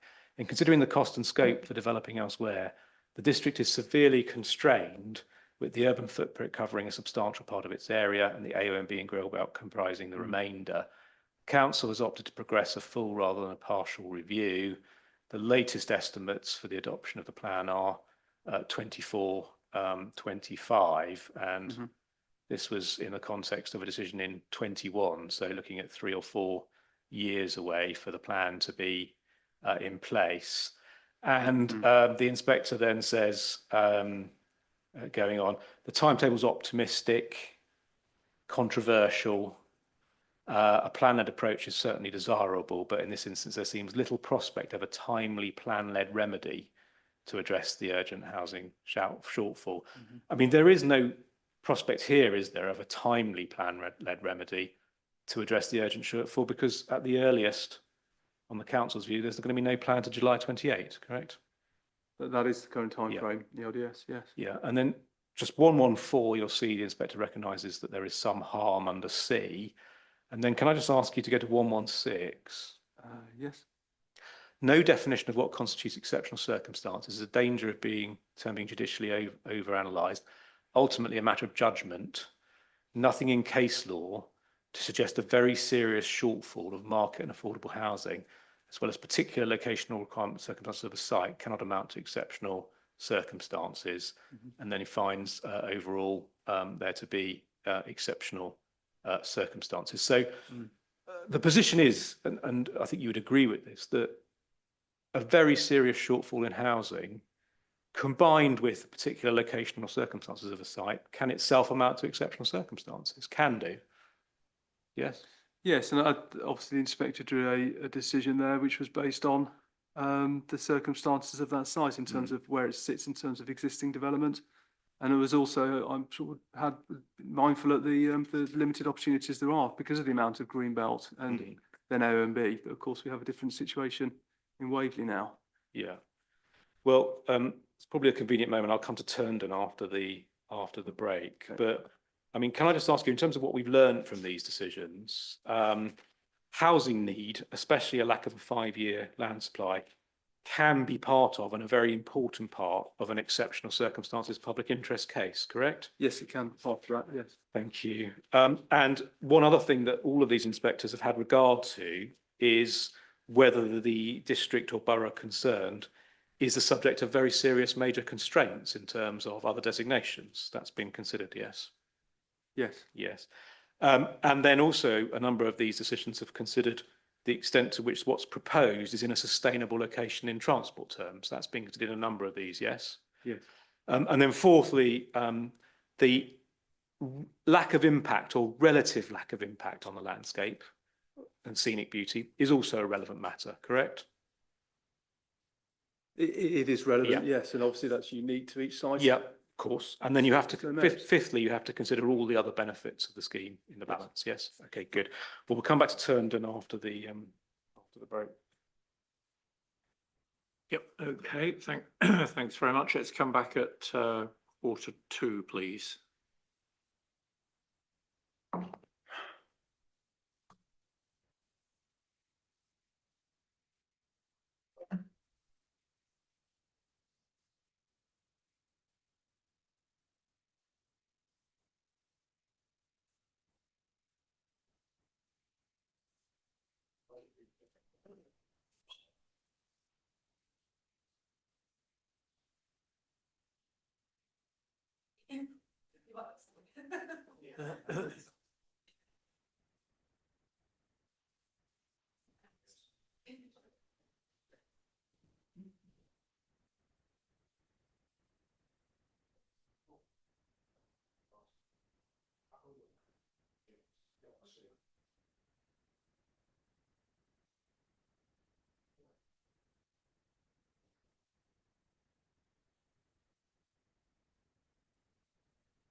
Yes, we definitely.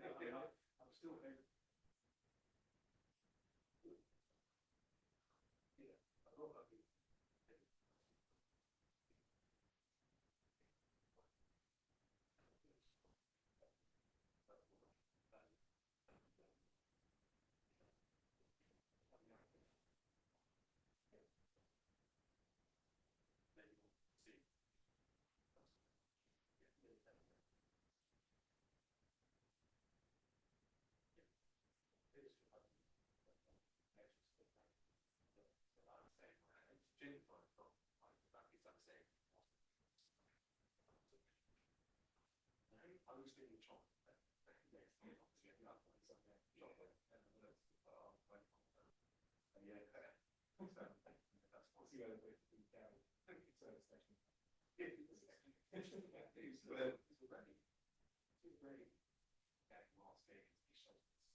It used to be a fashion. It used to be a fashion. There was an exception short nowadays. There was an exercise in the sheet of. Yeah. Do they sell this? Do they sell this? What's the service?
Well, or is just a shift?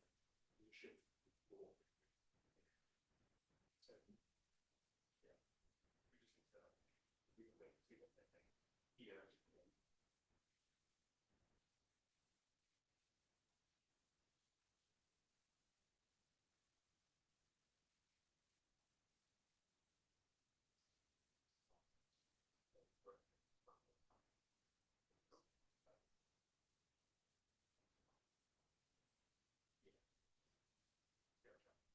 Yes.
Okay, appropriately fortified. Turn. Thank you, Turndon, yes. So NID 7.19, please, is the Turndon decision. Mr. Johnson, before we got to get into the detail, I mean, I am focusing again at this point principally on the housing need issue. I will need to briefly return to Turndon on alternatives later on, but I'm going to deal with need now. Okay. But can we just, by way of general introduction to Turndon, it's obviously got a long and complicated history, but the position is, we know the Secretary of State's grant was in November 2024, yes? Yes. So that's after Inspector Bristow's decision. But the inspector's report, is much earlier. That's a 2022 document following an inquiry in 2021. Yes. Yes. Now, we discussed earlier that it's correct, and you pointed out to me that the Secretary of State, as part of her reasoning, relied on in November 24 the fact that the site was subject to a draft allocation that was relatively well advanced. But we also agreed, didn't we, that when the inspector wrote his report, that was not the position. No, that is correct. Yeah. Yeah. Now, when you introduced this in your evidence in chief, you said that the schemes were of a similar size, but that's where the similarities ended. Now, Turndon was for 165 units, so it's actually for a bigger scheme, isn't it? It's for about a third more units than we're proposing here, yes? Yes. Yes. In terms of the similarities ending there, I just wondered if you could, in the Secretary of State's decision, please, go to, yeah, it's electronic page 9, paragraph 28 to start with. Yes. So the Secretary of State has concerns about the layout and the design of the proposal, particularly the sensitivity and appropriateness of the design in the context of its setting.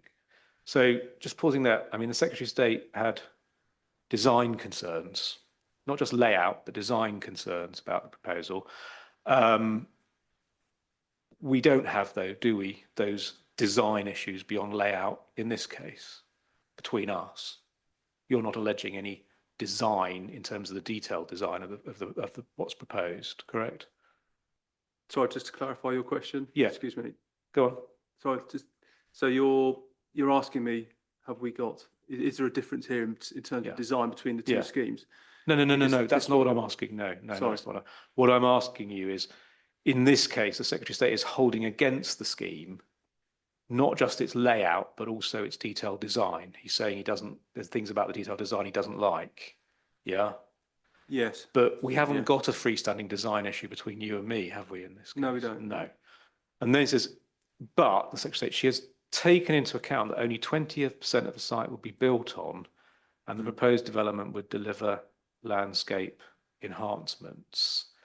Overall, she considers the design of the scheme as a neutral factor in this case. So another similarity between the two schemes, I know you said the similarities ended with the numbers, not that they are the same, but that's where it ended, is that this was a scheme that, like our scheme, was only developing a small portion of the site, there 20%, here 22%, and for the remainder of the site, there would be landscape enhancement. So that is very similar, isn't it, between our two cases?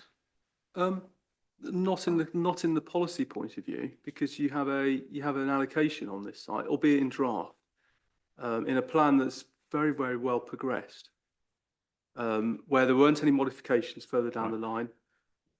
So I think the decision-making process here, in the back of the Secretary of State's mind, would have been the fact you've got a site that's virtually an adopted allocation, and I think it was given significant weight. That has nothing to do, does it, with the point that's made in paragraph 28. What the Secretary of State's drawing attention to in paragraph 28 is that only 20% of the site would be built on, and the remainder of the site, the 80%, would deliver landscape enhancements. That point, on an allocation. No, on a draft allocation, but the Secretary of State's not referring here to the draft allocation. That's dealt with elsewhere. Yes. On this point, about 20% being developed and 80% being enhanced through landscape enhancements, that is very similar situation to our case. Forgetting all the other issues. Yeah. Yes. Yeah, because I'm looking at what's in this paragraph at the moment. And then in paragraph 29, you'll see the Secretary of State does accept harm, doesn't she, to the AONB? Yes. Yeah. And that should carry great weight, yes? Albeit a different level of harm. Yeah, okay. Yeah, fine. And then in addition, you'll see this is one place where the Secretary of State addresses the statutory duty, which is the enhanced statutory duty that we have before us, correct? Yes, that is correct. That is correct. Now, yes. If we didn't look at just on this point about what's being proposed, you'll see the inspector's report is referred to in paragraph 28, paragraphs 730 and 826. So could we just briefly look at those, please? So first of all, 730, and you'll find that Find that on electronic page 187. Thank you. Yes.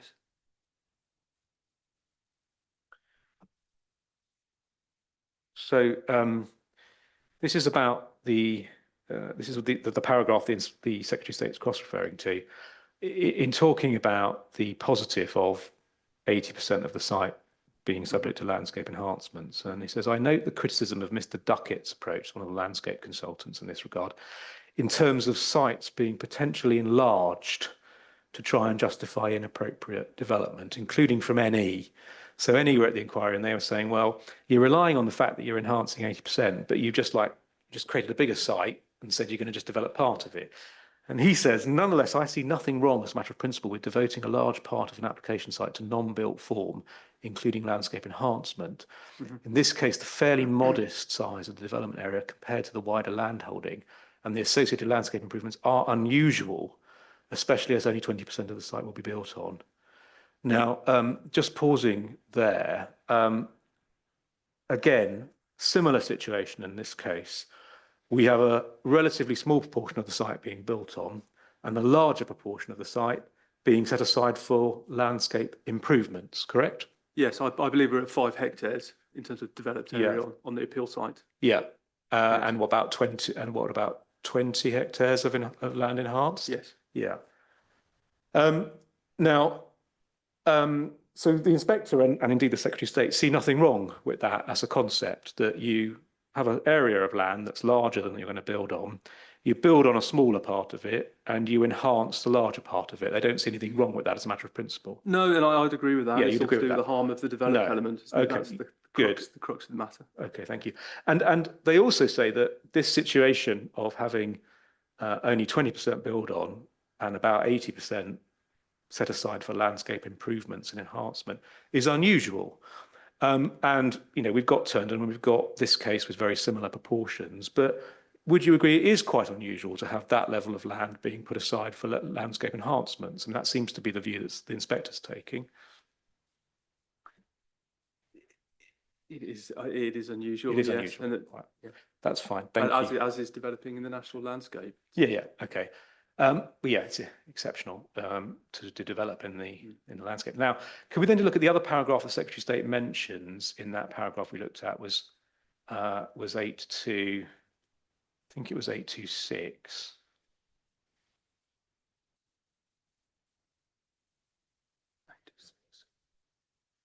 8.26. And it's the 4th line down. It's not an overstatement to say that it's rare for a scheme to deliver such a package of exceptional benefits on a site located adjacent to a second-tier settlement, delivering much needed housing, including affordable housing, above the rate required by the development plan in a highly constrained area, and which delivers landscape enhancements and limited associated harm, as well as biodiversity enhancements, while developing only a small proportion of the overall site, and in doing so provides a strong long-term settlement edge. So just want to look at the things that come out of that are parallels to our scheme. Rare for a scheme to deliver such a package of exceptional benefits. Well, park that one for now. On a site located adjacent to a second-tier settlement, I mean, that's the same position here, isn't it? Is Hazelmere second tier or first tier? Second tier? Second tier, okay. Yeah. So same position. Delivering much needed housing, including affordable housing, above the rate required by the plan. Well, that's true here as well, isn't it? We're offering 35, not 30, yes? Yes. Yeah. Included, then it says in a highly constrained area, and again, there's no dispute, is there, that Waverley is a highly constrained area? No. No. No. And which delivers landscape enhancements with limited associated harm. Now, we are also delivering, aren't we, a number of landscape enhancements, yes? Yes, although not with limited No, harm. your case is not limited harm. Our case is that it is limited harm. So that's where we disagree.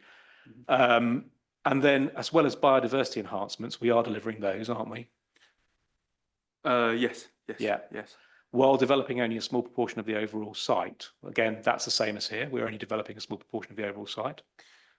Yes, we are on an unallocated site in our context, but yes. Right. Well, when the inspector was writing this, remember, we've agreed it's not an allocated site. It was a draft allocation. It literally was submitted for examination during the planning inquiry. So he's not relying on it having progressed through the plan process because it hadn't. And then doing so provides a strong long-term settlement edge. Now, the reason for that, of course, is that if you set aside a large proportion of your site at the edge of a town to in perpetuity be Sang or Parkland, etc., that sets the boundary for all time, doesn't it? In perpetuity? Yes, perpetuity. Yeah. Okay. Yeah. Good. Now, could we just I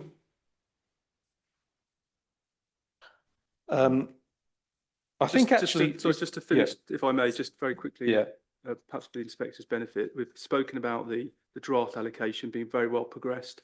That was part of the Secretary of State's consideration.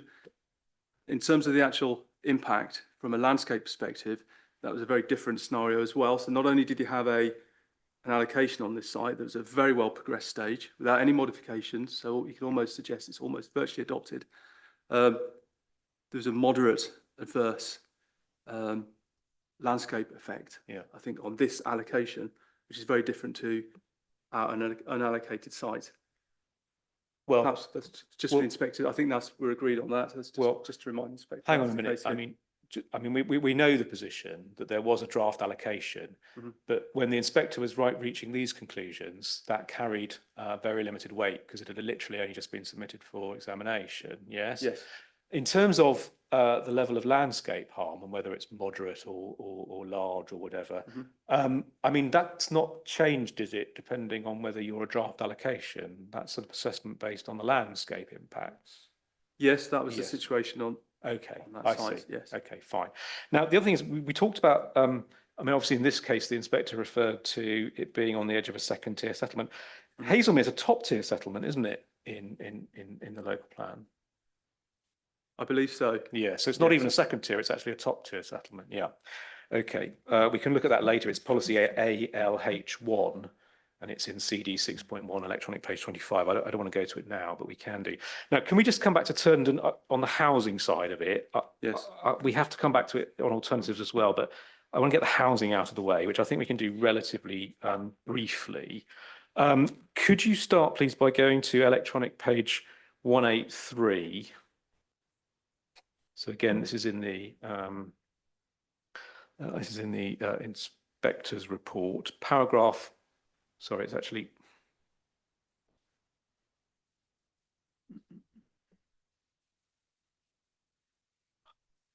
Just give me a moment.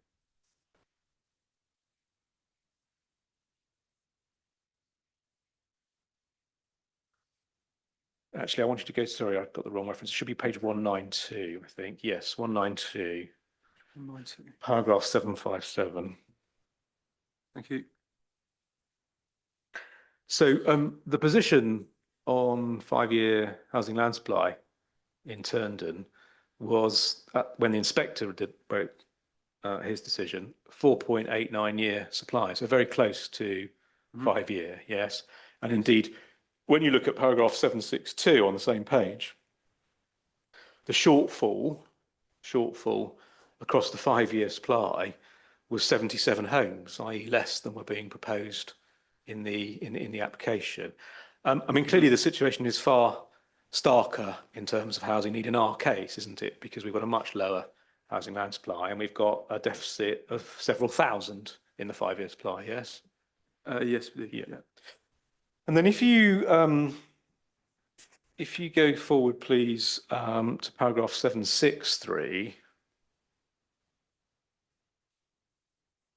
I suppose we're just at the end of 762, you'll see he says, whatever the final adopted figure proves to be, the proposed development would also make an important contribution to achieving the target, as well as the government's objective of significantly boosting the supply of houses. And obviously, our scheme would equally contribute to that objective, wouldn't it? Yes, it would. Yes, it would. Yeah. And then regarding affordable housing, the Council's most recent housing needs assessment topic paper refers to 3 separate studies, all of which show there's substantial need for affordable housing in the borough. And then he sets out some of the data on that and says there's a clear need for both market and affordable housing in the borough. And the same situation pertains in relation to us, but in fact the needs are even more severe, aren't they, in our case? Yes, great shortfall. Yeah. And then could we just look nearly done on housing need. 801, please, 801. Market housing and affordable need could in theory be developed elsewhere instead of the application site, yet some 70% of the boroughs in the AONB, further 22% in Greenbelt. There's also a range of other constraints. I mean, that's not terribly dissimilar, is it, to the constraint position in this borough? Numerically, it's similar, but Yeah. obviously the national policy position is different now. Yeah. Okay. The green belt, grey belt. And then just to, if you look at 802, just to pick up this point that we've discussed a number of times, the inspector said the emerging local plan attract only limited weight in his analysis because it was so early on in the process. Yes. Yes. And then 803, there's a need for housing to be delivered at borough level. The ability to respond to that need is heavily constrained, and the proposed development will contribute to meeting that need. I mean, all of those things are true of this case, aren't there? There is a need for housing at borough level. The ability to respond to that is heavily constrained, and the proposed development would contribute to meeting the need. That's all true of our case, correct? Yes, it is. Yes. And 805, finally, on need, I think. So actually, there might be one other reference. Accordingly, it appears likely that the clear need for both market and affordable housing reflected in the need for the local area, supplying new homes elsewhere in the borough, such as Tunbridge Wells, etc., would not directly address the local need. Now, just pausing there, the inspector's having regard there, isn't he, to not just the borough-wide need, but the local need. So there is undoubtedly a need, isn't there, for affordable housing in Hazelmere itself, yes? Yes, there is. Yes. So if you take the development off to another town, you're not meeting that need, are you? Well, I don't think it quite works that way. I think in it? terms of affordable housing, it's not based purely on a town by town basis. Catchments can be wider than just a town. So if you're meeting an affordable need, you don't necessarily have to develop in that town. It could be a wider area. And we have through the Section 106 agreement, the draft Section 106, there's a cascade mechanism there as well. So you have a wider catchment than just, my suggestion is it's not just Hazelmere. But you'll see what the inspector said, supplying new homes elsewhere in the borough, other than the town where the development's located, would not directly assess the local need. And that must be true, mustn't it? True here. If you build outside Hazelmere, you're not directly addressing the need of Hazelmere, are you? I think if you're on a housing register and you're looking for an affordable home, you're not just waiting for a home in Hazelmere. You're waiting for a home. Yes, that might be your preference, but it's a wider catchment. Well, people are allowed to express preference. For example, if all their family live in a location and they've got a young family. That's the starting point. Yes, that's why you have the cascade mechanism in the Section 106 course. Yeah. All right. And then 824, 824.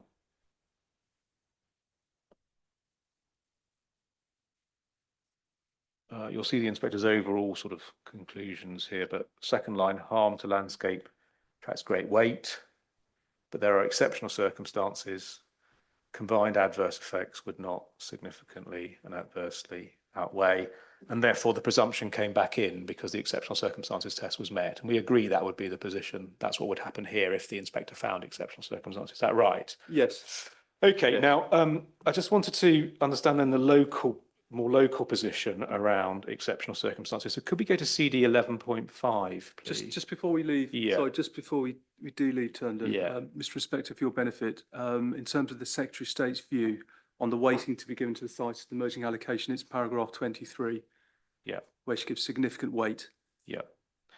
We'll come. The fact it's an allocation. We will come back to some other aspects of that later on, but that's fine. Now, can I ask you to go to CD 11.5, which is Sturt Farm Officer Report.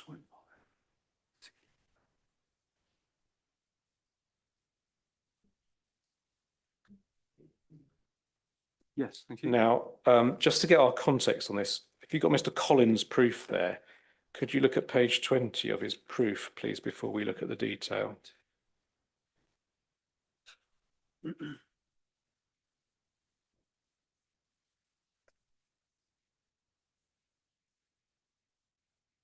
Yes, thank you.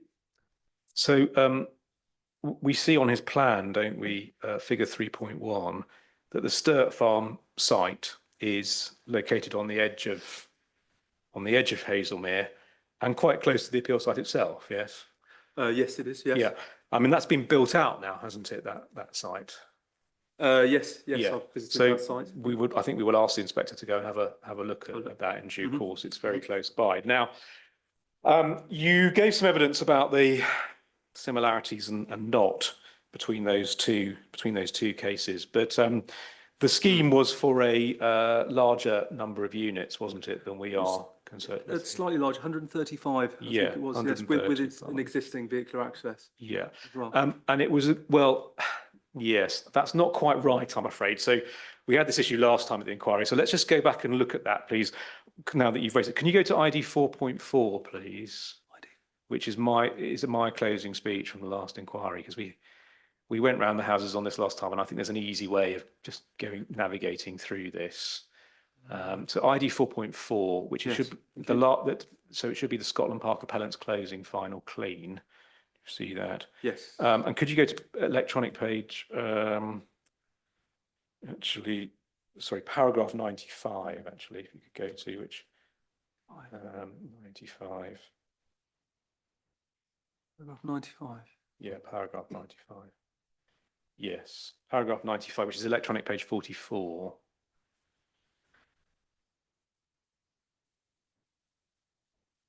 And there are various, here we address various arguments by Mr. Eastham and then by Mr. Lawson, who is the owner of the site, who attended that inquiry to object, hasn't attended or objected to this inquiry. Mr. Lawson and Mr. Eastham, we deal with various points that they raise. And this access point, if you go down to electronic page 45, number 4 in brackets. Yes. I fought a planning battle to use an existing entrance into the site so I didn't have to change the streetscape with massive engineering. So we then say, while it's correct that having obtained his permission, Mr. Lawson amended the access proposals, the position when the council determined whether to grant planning permission for Sturt Farm was on the basis that engineering works were required for the access, including retaining walls.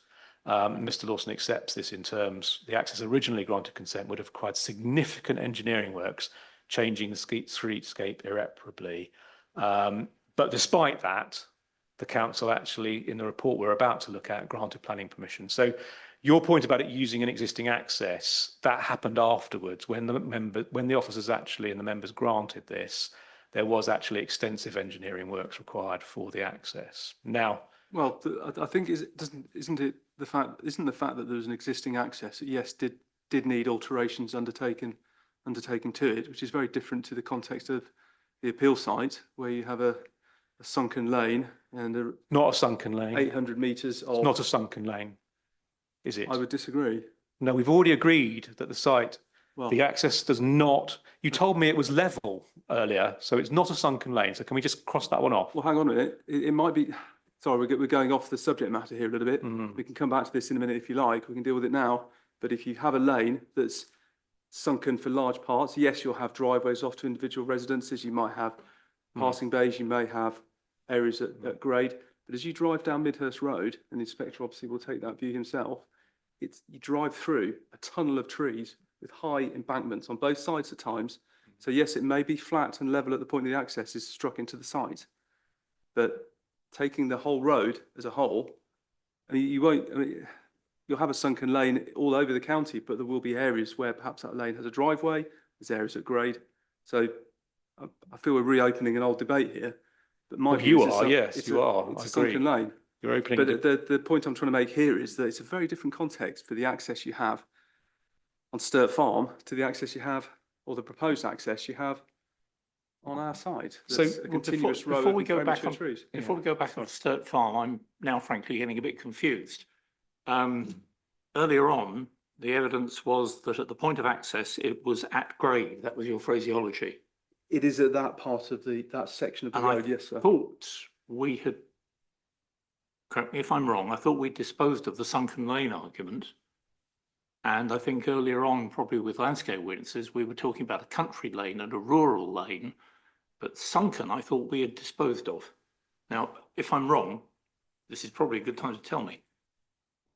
Well, I'm not wishing to offer any contrary evidence to the landscape witnesses, sir. The point I'm making is that Midhurst Road is at parts within embankment on both sides. It's sunken.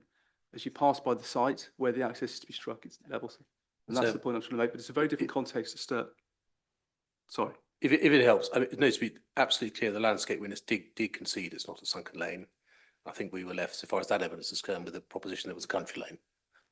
So I'm not going to go Yeah, behind so that. there's a debate that remains about whether it's properly a country lane, but there's no debate about whether it's a sunken lane. That's how I understand it. So, okay.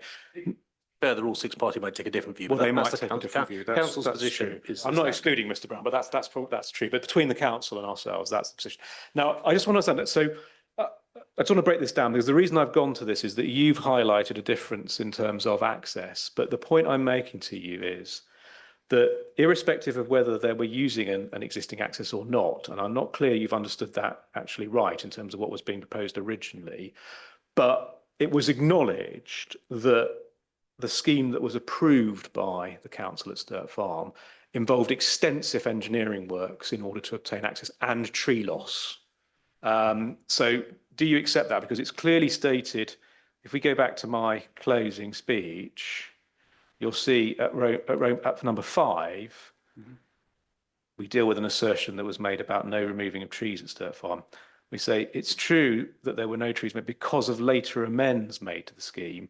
Actually, when officers considered it in the report, there was going to be tree loss and significant engineering work. So when the inspector goes to see Sturt Farm and he sees the access, he's going to have to bear in mind that that's not the access that was approved by the officers when they found exceptional circumstances and granted the permission, correct? In terms of its current design, correct. Good. Now, thank you. So can we just go back to look at Sturt Road briefly?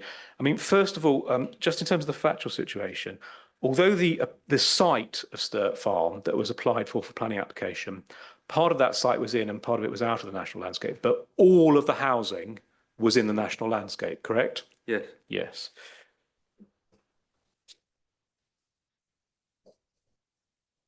And I believe the environmental statement referred to a moderate to minor adverse landscape impact. Right. So that would be similar to our evidence, in fact, higher than our evidence, but lower than your evidence on landscape. Yes. But yeah, okay, fine. Now, in relation to Sturt Farm, could we look at electronic page 23, please, first of all?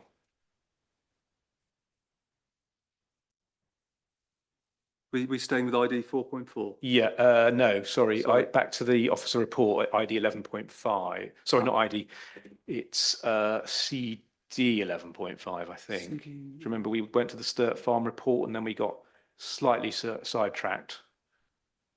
Yeah. 11.5, yes. Yeah. Thank you. If you go to page 23, you'll see there's a heading Natural England response. And if you go down to the second paragraph, Natural England confirmed the application site lies partly within the AONB. We would draw your authority's attention to the strong protection provided by that. Natural England notes proposal has come forward while your authority's current local plan process is actively ongoing, will result in a strategic direction with regard to the amount and location of new development. And our advice is it's likely to be much harder for your authority to form a robust judgment on this development in relation to the first 2 tests set out above until the strategic direction is agreed. Natural England's been closely liaising with the Surrey Hills AONB unit, and we would refer your authority to their detailed advice and the likelihood of significant impacts on the purposes of the AONB designation, the potential for mitigation and whether or not the development accords with the plan. So the position was that Natural England objected to this scheme because it would have had, in their view, significant impacts on the purposes of the AONB, yes? Yes. And they said, actually, didn't they, probably better if you wait till your local plan develops before you decide strategically whether this is a site to release. That's what they seem to be saying there, correct? Yes, correct. Yeah. And then similarly, if you look at if you go down to the next page, electronic page 25, Surrey Hills AONB board, this was, I I think we've got it somewhere actually elsewhere, but this was Clive Smith again, still in post in that position. And he, again, objects in principle, doesn't he, to this scheme being allowed in the AONB. Yes. But despite that, the council decided to overrule the objections of both Natural England and the AONB board and to grant permission, correct? Yes, that is correct. Yes. Yeah. Now, if we then look at, please, page 45, just to pick up the point that you made to me a moment ago about the impacts of the scheme. Yes. Applicants undertaking a landscape visual assessment concludes the site's partly in the AONB, on the edge, poorly related to the wider AONB, etc.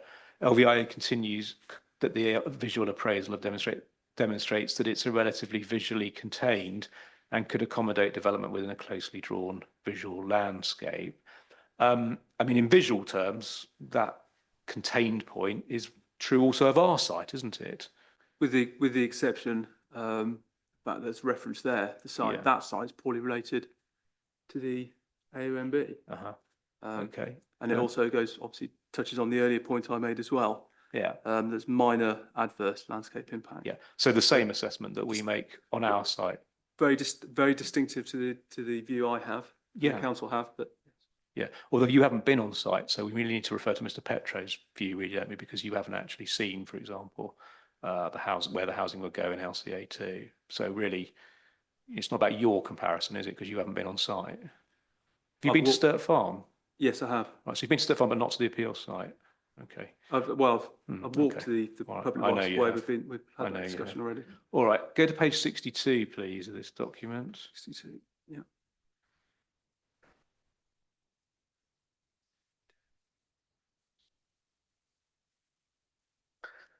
You'll see the first heading, which is the first criterion under what's now paragraph 190, need for the development. The question of whether housing need can be considered to be an exceptional circumstance was considered by the inspector in another appeal. The inspector considered that the shortfall in housing supply and the limited effect on the prevailing character of the AONB together amounted to exceptional circumstances. So, I mean, that fits the pattern, doesn't it, really, of the cases that we've seen, that housing need combined with the conclusion that the visual landscape effects are limited or relatively limited can amount to exceptional circumstances, can amount to, yes? That's correct, yes. Yeah. That's Okay. And then there's reference to Secretary of State's finding another called in decision. And then it says these judgments are important material considerations in this case. The provision, right at the bottom of the paragraph page, the provision of new and market affordable housing will assist in addressing the council's housing, land and supply requirements. Following the withdrawal of the core strategy, the council agreed an interim housing target of 250 a year. Then over the page that was revoked. It's acknowledged, and it says the latest household projections, etc. Now, effectively, the housing need that existed at that time, and you'll see it says, third paragraph, latest estimates suggest a housing land supply of 3.7 years. So the need that officers identified as part of the exceptional circumstances in this case was at a level of housing shortfall that was much better than the position we're now currently in, correct? Yes. Yes. Significantly below the 5-year. Yeah, but but nowhere near 1.28 where we now are, correct? Correct. Yeah. Now, I'll come back to what's said on alternatives in a moment, but you'll see at the bottom of the page, they turn to criterion B, which is where it says the cost of and scope for developing elsewhere outside the designated area or meeting the need for it in some other way. Now, I'll come back to it if we need to, but as a matter of fact, it's correct, isn't it, that the officers decided that they should only look at alternative sites in Hazelmere and not further in that case.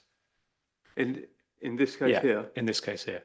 That was the approach they took to paragraph. Yeah. The requirements of paragraph 190.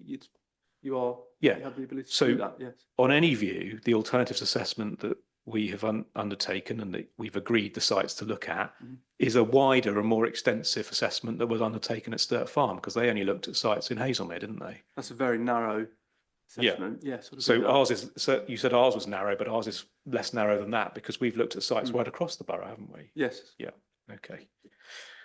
All right, now, just, so that's, so what I've been talking about really is that first criterion A, which is about need, and housing need, obviously in particular.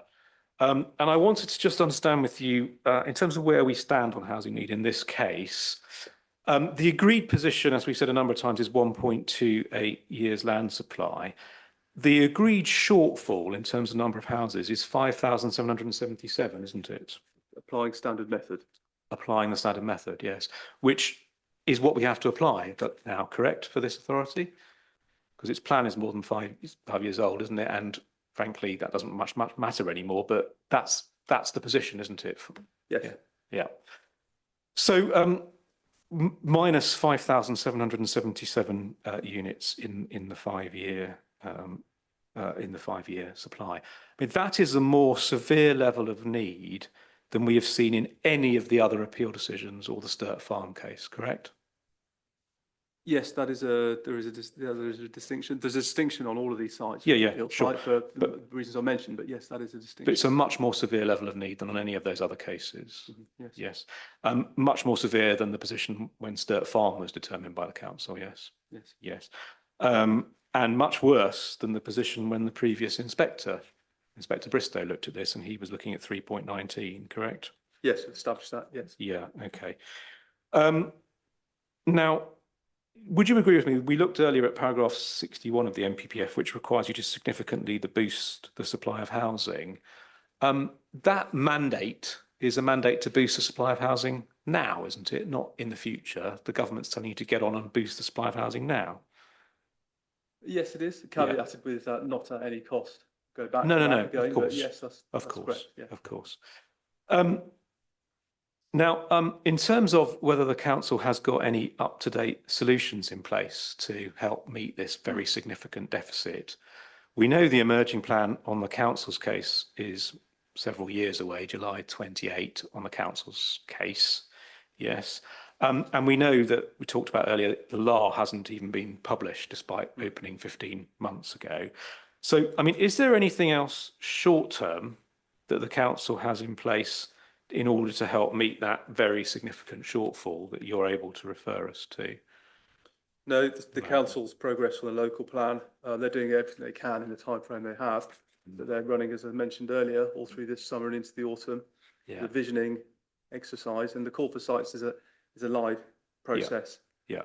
Now, the need that's referred to in paragraph 190A, in our case, is housing need, isn't it? That's the need we're talking about, yes? And obviously, one part of housing need is the need within the 5 year period. That's the 5 year housing land supply. Yeah. But Mr.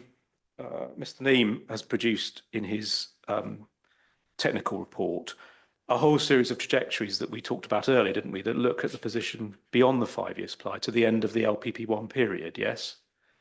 Yes, applying almost like a policy off approach. Yes, policy off approach, exactly. Now, just in relation to that, I know you accepted earlier, you weren't disputing his methodology or his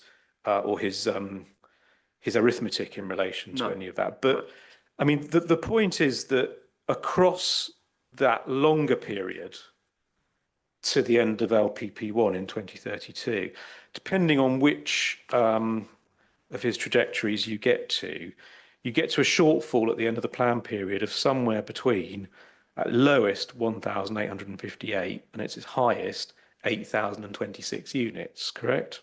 Yes. Yeah.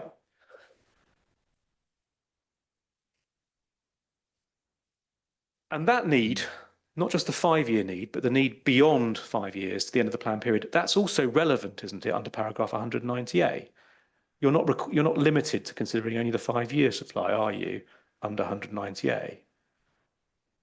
No, and my view is that this site will not be delivered within 5 years either. So no, but so then it's even more important that we look at the longer period, 7 years to 2032, and in that period as well, there is, on Mr. Neame's calculations in the trajectories, a significant shortfall in housing even on 7 years. But let's not forget, you have a local plan that is progressing, and by that point will be adopted long before that point, Well, which will establish a 5-year housing land supply. yeah, in theory, yes. Well, that's what the LDS Yeah. suggests. That's the best evidence we have in front of us. So. Well, it's not evidence of what's going to happen. It's simply the council's intention about what they're going to do. And we've talked about how often those are complied with. Now,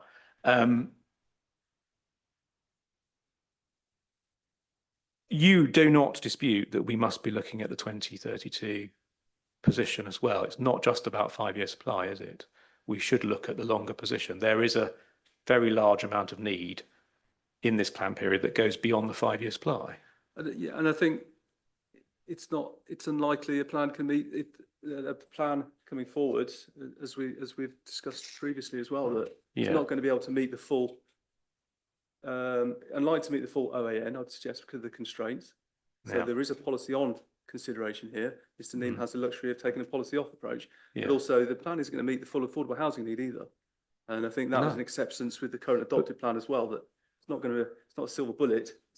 No, but I'll come to that. But I mean, authorities always say, well, we're never going to be able to meet our full affordable housing need, but we don't throw our hands up in the air and say, so what, do we? That's still having very serious effects on the ground, the lack of affordable housing, isn't it? There's a reality. There's a reality behind it. Okay, and I'll come to that in more detail. Now, the thing that's really kind of knocked the council's 5-year supply and also the longer period of undersupply is that for a long time, this council argued, including at the last inquiry in front of Inspector Bristow, that Dunsfold would be delivering houses. That's effectively the large allocation, the large basket in which many eggs were placed. But that's now accepted, effectively, it's accepted by the council, not going to come forward within the 5 years. And then there are question marks about how quickly it will come forward even after that, correct? Yes. Yeah, okay. I can't really comment on that. No, fair enough. You can't comment on the detail, but that's fair enough. Now, this is where I want to finally get to a point that you've made to me several times, which is about the housing delivery test. And this is in your proof, isn't it, at paragraph 9, I think it's 9.5 and 9.6, I think. Yes, 9.5 and 9.6.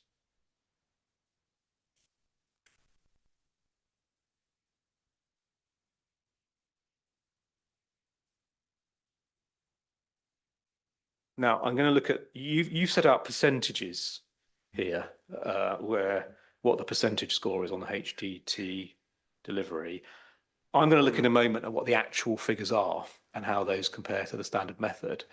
But can I just ask you some general questions about this? HDT is a backward-looking measure over the past 3-year period, isn't it? It's a useful mechanism because it demonstrates, it shows a trend over those years.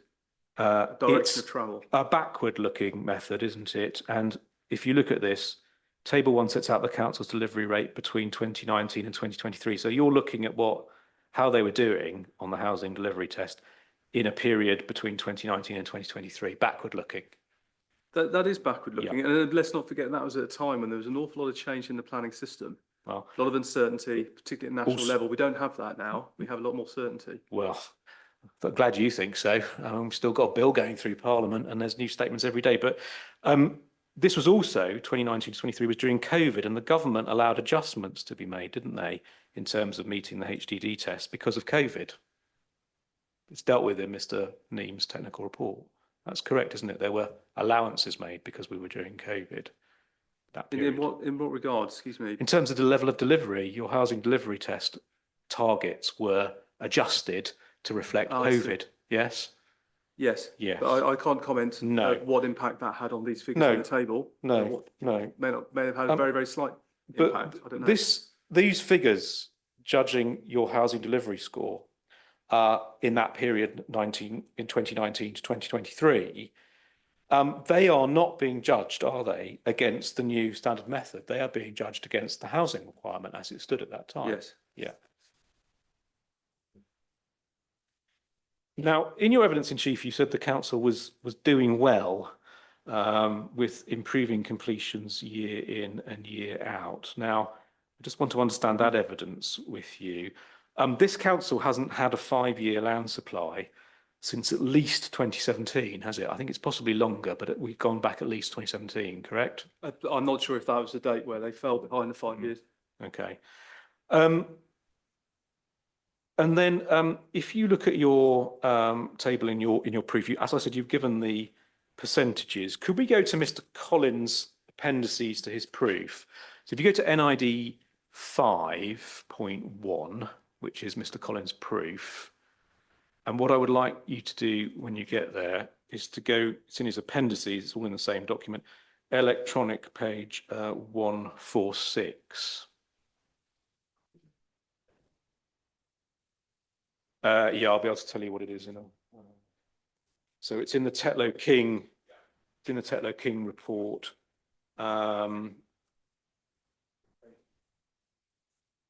Page 20. Yes, page. It is. It's page. Thank you. Page 20. Page 20.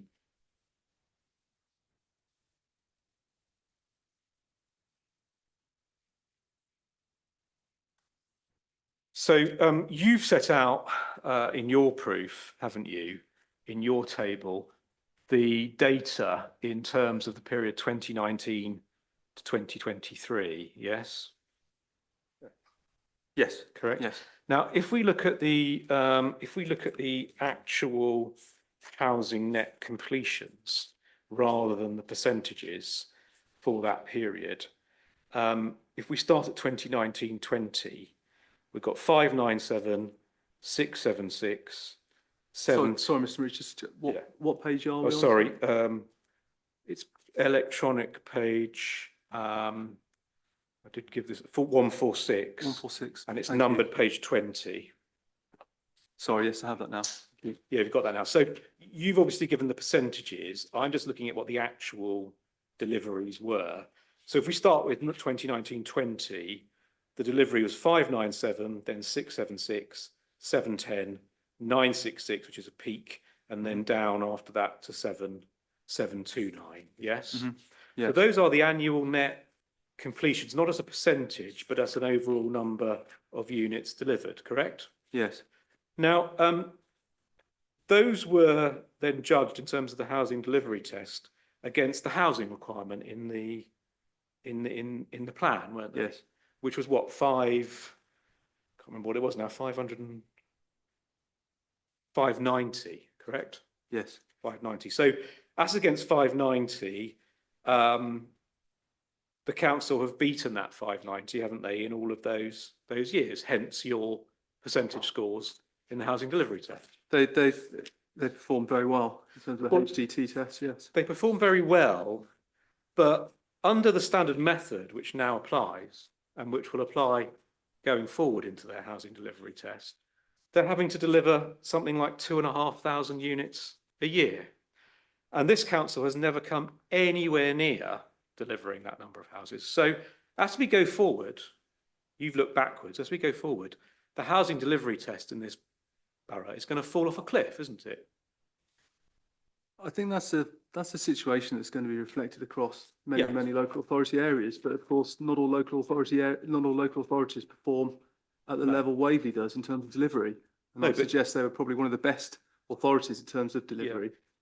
Best but not good enough, because I mean, if you add all of those up from 2019-20 to 23-24, I think you barely get 1 year of supply under the standard method. Under the standard method. Yeah. So I'm right, aren't I? The housing delivery test looks good looking backwards against the figure that we no longer use, the 590. As against the standard method, your housing delivery test over the next few years is going to fall off a cliff, isn't it? Yes, and I think that that's not to say that the HCT scores are not relevant in the decision-making process, because you've actually got a clear direction of travel here, an authority that's got a very good track record of delivering, perhaps one of the best. It's very, very good. Most authorities don't get anywhere near these levels. But so what's the annual figure is what now under the standard method? 1481, I think it is. 1481. Yeah. So, I mean, if you add up 2019, 20, 2021 and 21-22, if you add those three up, you might just about get to your 1,481, which is now the annual requirement. Yeah? It's, I'm not going to argue that it's a challenge. It's And a obviously, challenge. it is a big challenge, as with many authorities, particularly within an authority like Waverley. But of course, what we do have now, we do have the benefit of, I'll go back to the point about the NPPF, the grey belt, and a very pro-development government delivering housing. The other thing is the government opened a fund, didn't they, that you could apply for to bid for funding to deliver your local plan early and quickly. Remember that was part of the government's raft of announcements. Vaguely, yes. Yeah, Waverley didn't bid, did they? I don't know. Well, they didn't. No. Okay, thank you. And there was also, we'll come to the grey belt point in a minute, but you could also bid for money for an early green belt assessment. Did Waverley bid for that? You don't know? I don't know, I'm afraid. I don't think they did, but okay. Now, the position is it not, that this council has persistently failed to have a 5-year housing land supply. Yes, I say since at least 2017, correct? Yes. Yeah. And although you point to the housing delivery test, we've agreed, haven't we, that going forward, that's going to fall off a cliff. Yes. Inevitably so. Yes, I don't think that's an uncommon situation for many local authorities, but maybe not. Now, in terms of delivery in Hazelmere itself, and Hazelmere generally, so we focus on that's the borough-wide position, but can we just focus on Hazelmere itself for a moment? I was going to ask you whether you could please look at Mr. Collins' main proof again. So we're probably in the same document because we've been looking at Tetlow King, but if you go back to his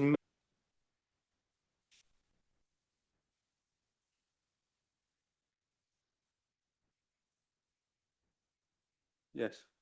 So, well, Mr. Collins has a heading, housing delivery context in Waverley.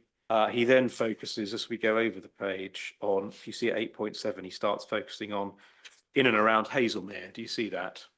Yes. And then we get to his, if we carry on, we get to his table 8.1 that we discussed earlier.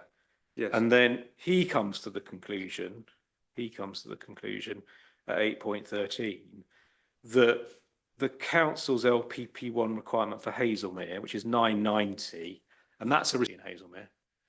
That's a restrained, constrained housing requirement figure from LPP1. Yes. Yes. Yes.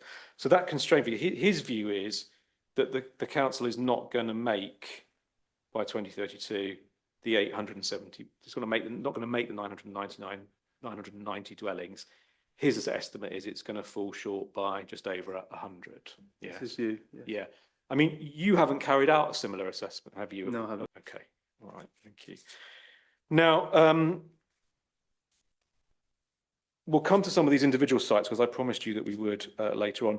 Just on affordable housing, please.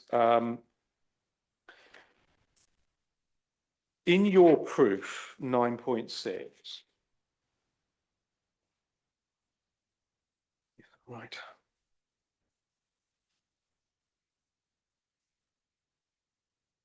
Sorry, 9.7 of your proof, not 9.6. 9.6 is still about the housing delivery test. I suppose it's just one thing. You say in 9.6, it's a fair assumption the majority of these houses, i.e. those that have been delivered in those years, were not delivered in the national landscape. But I mean, you haven't produced any evidence to support that, have you? No, but I think it's a it's a fair assumption. Some of it will be. I mean, Sturt Farm, for example, some of it will be, yes. Yeah, okay. And on the allocations. Yeah, well, of course, we've got allocated sites, haven't we, as well, which are in because this council has allocated a number of sites in the national landscape. Yes, through that correct process, the scrutiny of the local. Well, I mean, just on that, you say the correct process. I mean, even if you allocate a site, so it's actually in the development plan for housing in a national landscape, you still have to apply the exceptional circumstances test at the point of granting planning permission, don't you? It's not like Greenbelt where you take a site out of the Greenbelt and you don't have to apply Greenbelt tests. If you allocate a site in the national landscape, even if it's allocated and the plan's adopted, you still have to apply the exceptional circumstances test. Yes, but of course the local planning inspector has a luxury of many sites to choose from, and they will ultimately, through the sustainability appraisal process, will pick the sites of least sensitivity. Yeah, well, that sounds like the arguments that we saw being put in some of those appeal decisions that we were looking at, that it's better to go through the plan process. Okay, now, just on affordable housing, you say at the end of 9.7 there are alternative ways of delivering affordable housing through new build or redevelopment of council-owned land and housing stock. Yes. Now, the first thing is, I mean, there is no dispute, of course, between us that there is a very significant level of affordable housing need in this borough, correct? Correct. When you say there are other ways of delivering it through new build or redevelopment of council-owned land and housing stock, is there any evidence before this inquiry of any schemes that the council is running to redevelop its own stock to produce net additional affordable housing? No. No. Okay. Fine. Now, you said us earlier, and we talked about this, you know, that I think you referred to LPP1 that says, well, at this council is never going to meet its full affordable housing need, you know, which, I mean, yeah, okay. But that doesn't mean it's not a really important objective to deliver as much affordable housing as possible, is it? No, of course not. No. Yeah. And indeed, I mean, there's a poster out on the wall in the corridor, isn't there, which has your council's corporate strategy on. And two of those elements of the corporate strategy are ensuring everybody has housing to buy and rent for those at all income levels, and that there is good quality housing for all income levels. So it's part of the corporate strategy of this council to deliver housing for all and as much affordable housing as possible, yes?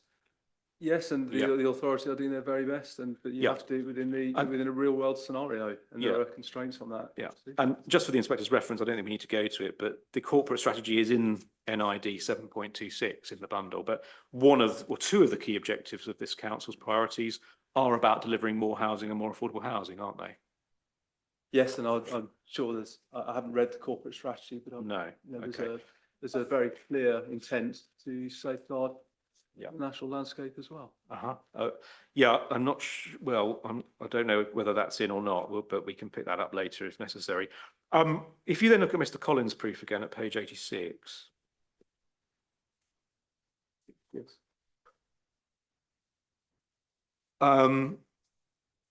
Mr. Collins summarises at 8.22, 8.21, and 8.22 the outcomes of the Tetlow King assessment of what the level of affordable housing need is in the borough, and the shortfall by way of summary.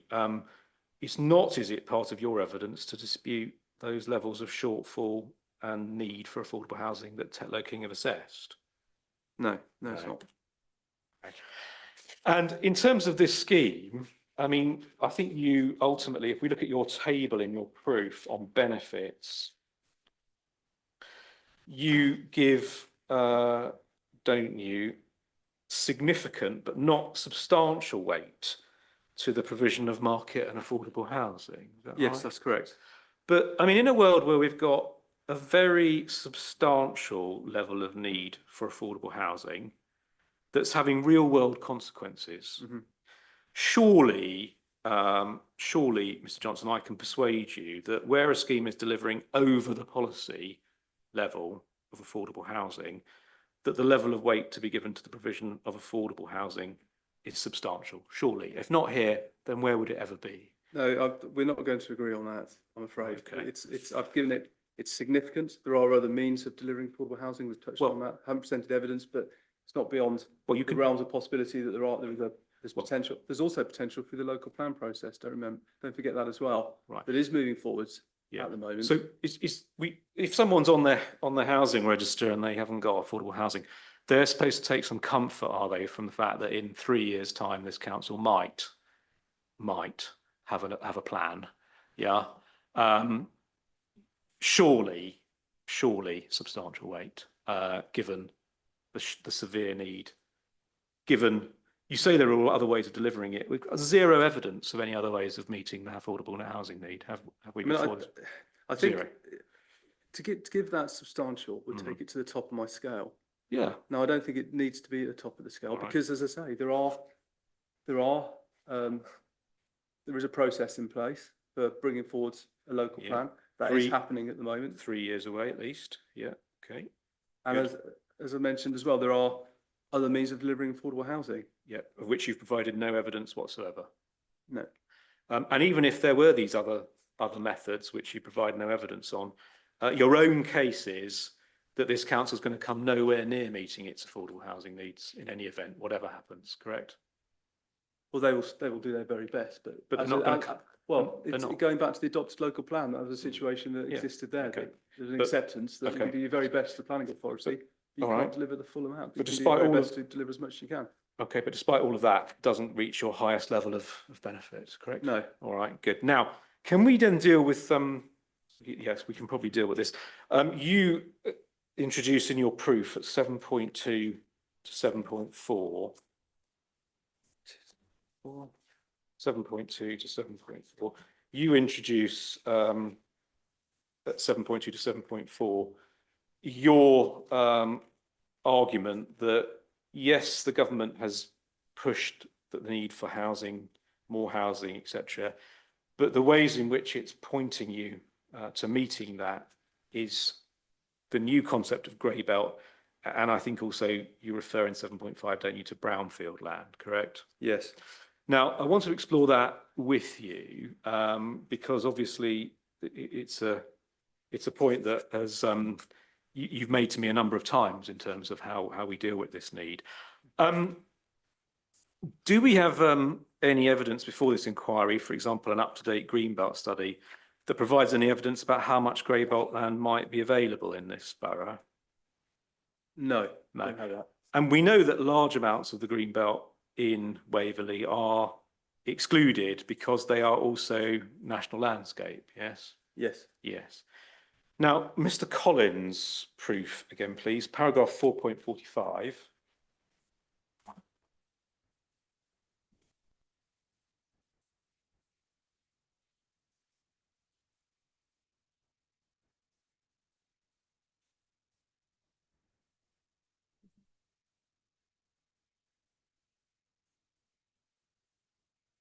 So this was submissions made by the council to the House of Lords Committee on Greybelt. And the question that Waverley answered, they were asked, do you think the government's Greybelt proposals will contribute to delivering new homes across the country? If so, how quickly? How many new homes could be built on Greybelt land? Their response, there would no doubt be scope to identify land at the edge of major urban areas where this is not subject to significant environmental constraints. However, the potential to deliver new homes on Greybelt land will be limited in Waverley because most Greenbelt is also covered by national designations that are quite rightly excluded from the proposed definition. More than 88% is covered by areas and the assets of particular importance listed in the NPPF footnote 7. And this could increase to over 93% under Natural England's current proposal to extend the Surrey Hills National Landscape. The council will review the remaining 7 to 12% of the Greenbelt in preparing the local plan, but it's likely that most of this land will make more than a limited contribution to the 5 Greenbelt purposes identified in paragraph 143.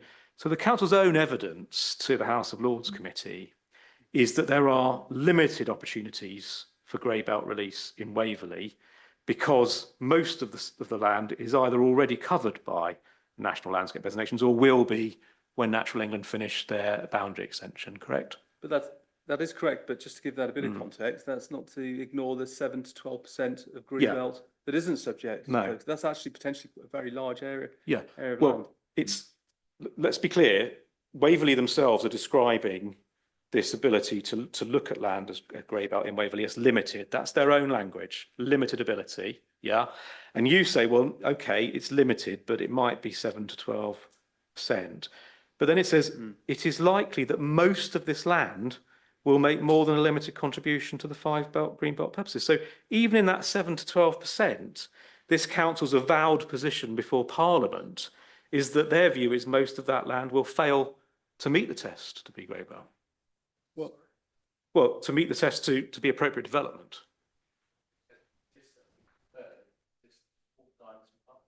Well, but it would most likely that most of this land will make more than a limited contribution to the 5 Greenbelt purposes. Yes. We now have through the PPG a route map through that process whereby if you're trying to demonstrate land is in the Greybelt, it has to not have a strong contribution to 3 purposes, A, B, and D. Okay. So what they're saying here is that most of this land will make more than limited contribution. So that does. So then you would accept. Well, okay. Well, could be quite a large amount of land that can have a moderate. But I mean, this is So, speculation. You've got Well- no evidence to support a view that there's going to be any significant amount of land in this area that's going to meet the grey belt test. Could we just look at the grey belt test, please, in the NPPF, CD 8.1? I just want to explore this Yes. with you.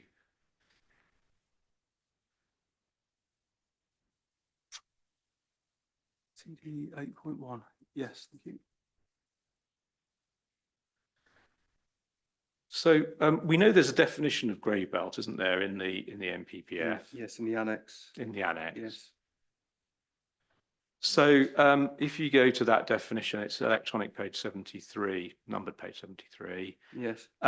If any of the land, so we're down to 7 to 12% of the land anyway, Yes. because the rest of it's in the national landscape or soon to be in the national landscape.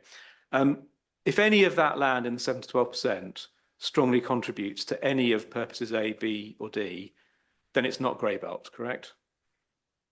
Correct? It's not grey belt. Not grey belt. No, but if No, it no. fits within the, it's not strong. It could be moderate, couldn't it? Yeah, Which would fit into the But grey belt. if any of that land makes a strong contribution, it's out, yes? Yes. To those three purposes, yeah? Yes. And then if we go to the golden rules, which are dealt with in paragraph 67, Yes.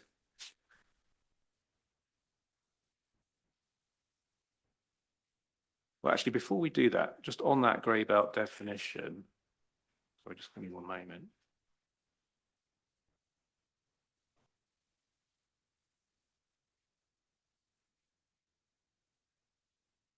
Yeah, we see, don't we? Grey belt excludes land where the application of the policy is relating to areas of assets in finesse. So that's why the national landscape would exclude that, correct? Yes, correct, Yeah, yes. okay.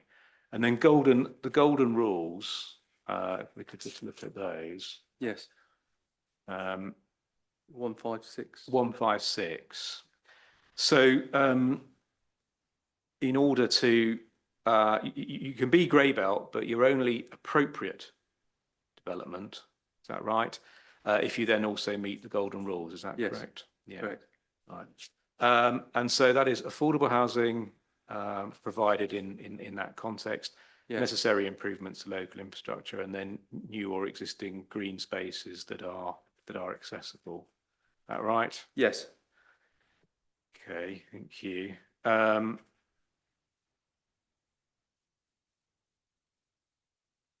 So is there a Greenbelt study underway to look at grey belt in this area? No, I've established that. No, I No. don't. Well, actually, I'll take a step back. I'm not aware. You don't know that That's there the- is? but it may Okay. well be something the All right. planning policy team are undertaking at the moment. In fact, I'd expect them to be doing that if they've Hmm. got a plan that's at visioning stage at the moment. But there's no, But I I don't- mean, there's no evidence. We haven't seen an express, we talked earlier, there's been no express extension of the call for sites to ask for grey belt sites so far. Not a formal process. I'm No, aware not a of, formal no. process. Thank you. And then you also have to, don't you, if you're looking at whether land should be released from grey belt, have to look whether it have a significant impact on the green belt overall. There's a further test, isn't Yes, there? it is. Yeah. So that would also have to be considered, wouldn't it, in Yes. relation to this? Yes, it would. Now, I asked you earlier, about decisions in Waverley. I don't think we don't know of any, do we, of grey belt grants of permission in Waverley, whether on appeal or otherwise? I don't know any. No. Right, okay, thank you. Good. Now, on brownfield land, in the last two plan processes, LPP1 and LPP2, the council recognised, didn't it, that there wasn't sufficient brownfield land in a place like Waverley to meet even the constrained housing requirements, and that's why they allocated a number of sites that were, for example, in the national landscape as well as in the countryside, correct? Yes. Yeah, okay. Now, just on housing need, a couple of other things, and we can finish this topic. Mr. Collins proof 6.76.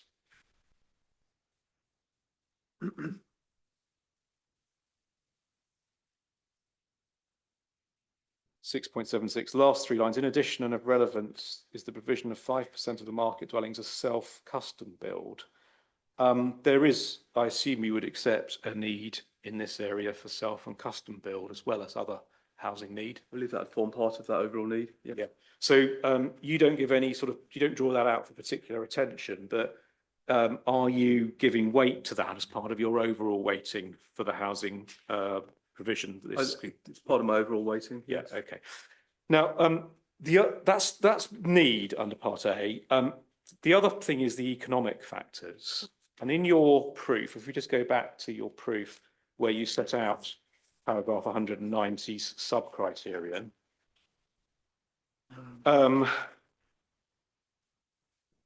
Yes, we're at page 15. yeah, page 15. Yes. The need for the development, including in terms of any national considerations and the impact of permitting it or refusing it upon the local economy. Now, that doesn't confine you, does it, on the local economy to only looking at potential negative impacts from refusing the development. So I think you said in chief something like, you know, it's a very affluent area, Hazelmere, and it would continue to be. It's not going to suddenly become a deprived area. But we are allowed, aren't we, under A, or if not more generally, to look at the positive economic benefits as well as any potential negative ones, correct? Yes, and I've given Yes. that limited weight. You've given that limited weight. Yes. So, I mean, we'll come to the weighting of that later on, but it's not that you dispute any of the economic benefits per se that have been advanced by Mr. Collins. It's just a dispute between you about what weight we give them, correct? Yes, that's the consequence of any development. All right, thank you. Now, we now need to turn to just look at the issue of alternatives, which is obviously going to take some time. That's probably a convenient moment, I would have thought. So I'm not doing quite as well as I hoped, but I think I'll certainly be going till, I think till lunchtime tomorrow, realistically, I think. Right, I was going to ask that question, so thanks. Okay, 9:30 tomorrow then, please. Did you want to just establish where we were going to get to in terms of, I think Mr. Cosgrove was just. Well, I think that answers my I think question. he answers the question because I Mr. Cosgrove was keen to know whether he was going to have to cross-examine Yeah. Mr. Collins tomorrow, but I think realistically that's not going to I think happen. I think you were in chief for Mr. Collins's, Couple of hours. yeah, so, Yeah. and I trains and so forth. I Yeah. suspect you'd probably Yeah. draw You'll- sticks after. It'll be next after week, that. yeah, it'll be next week. Thank It's a more convenient break Yeah. point anyway. Yeah, absolutely. Okay, thanks all. Tomorrow morning then.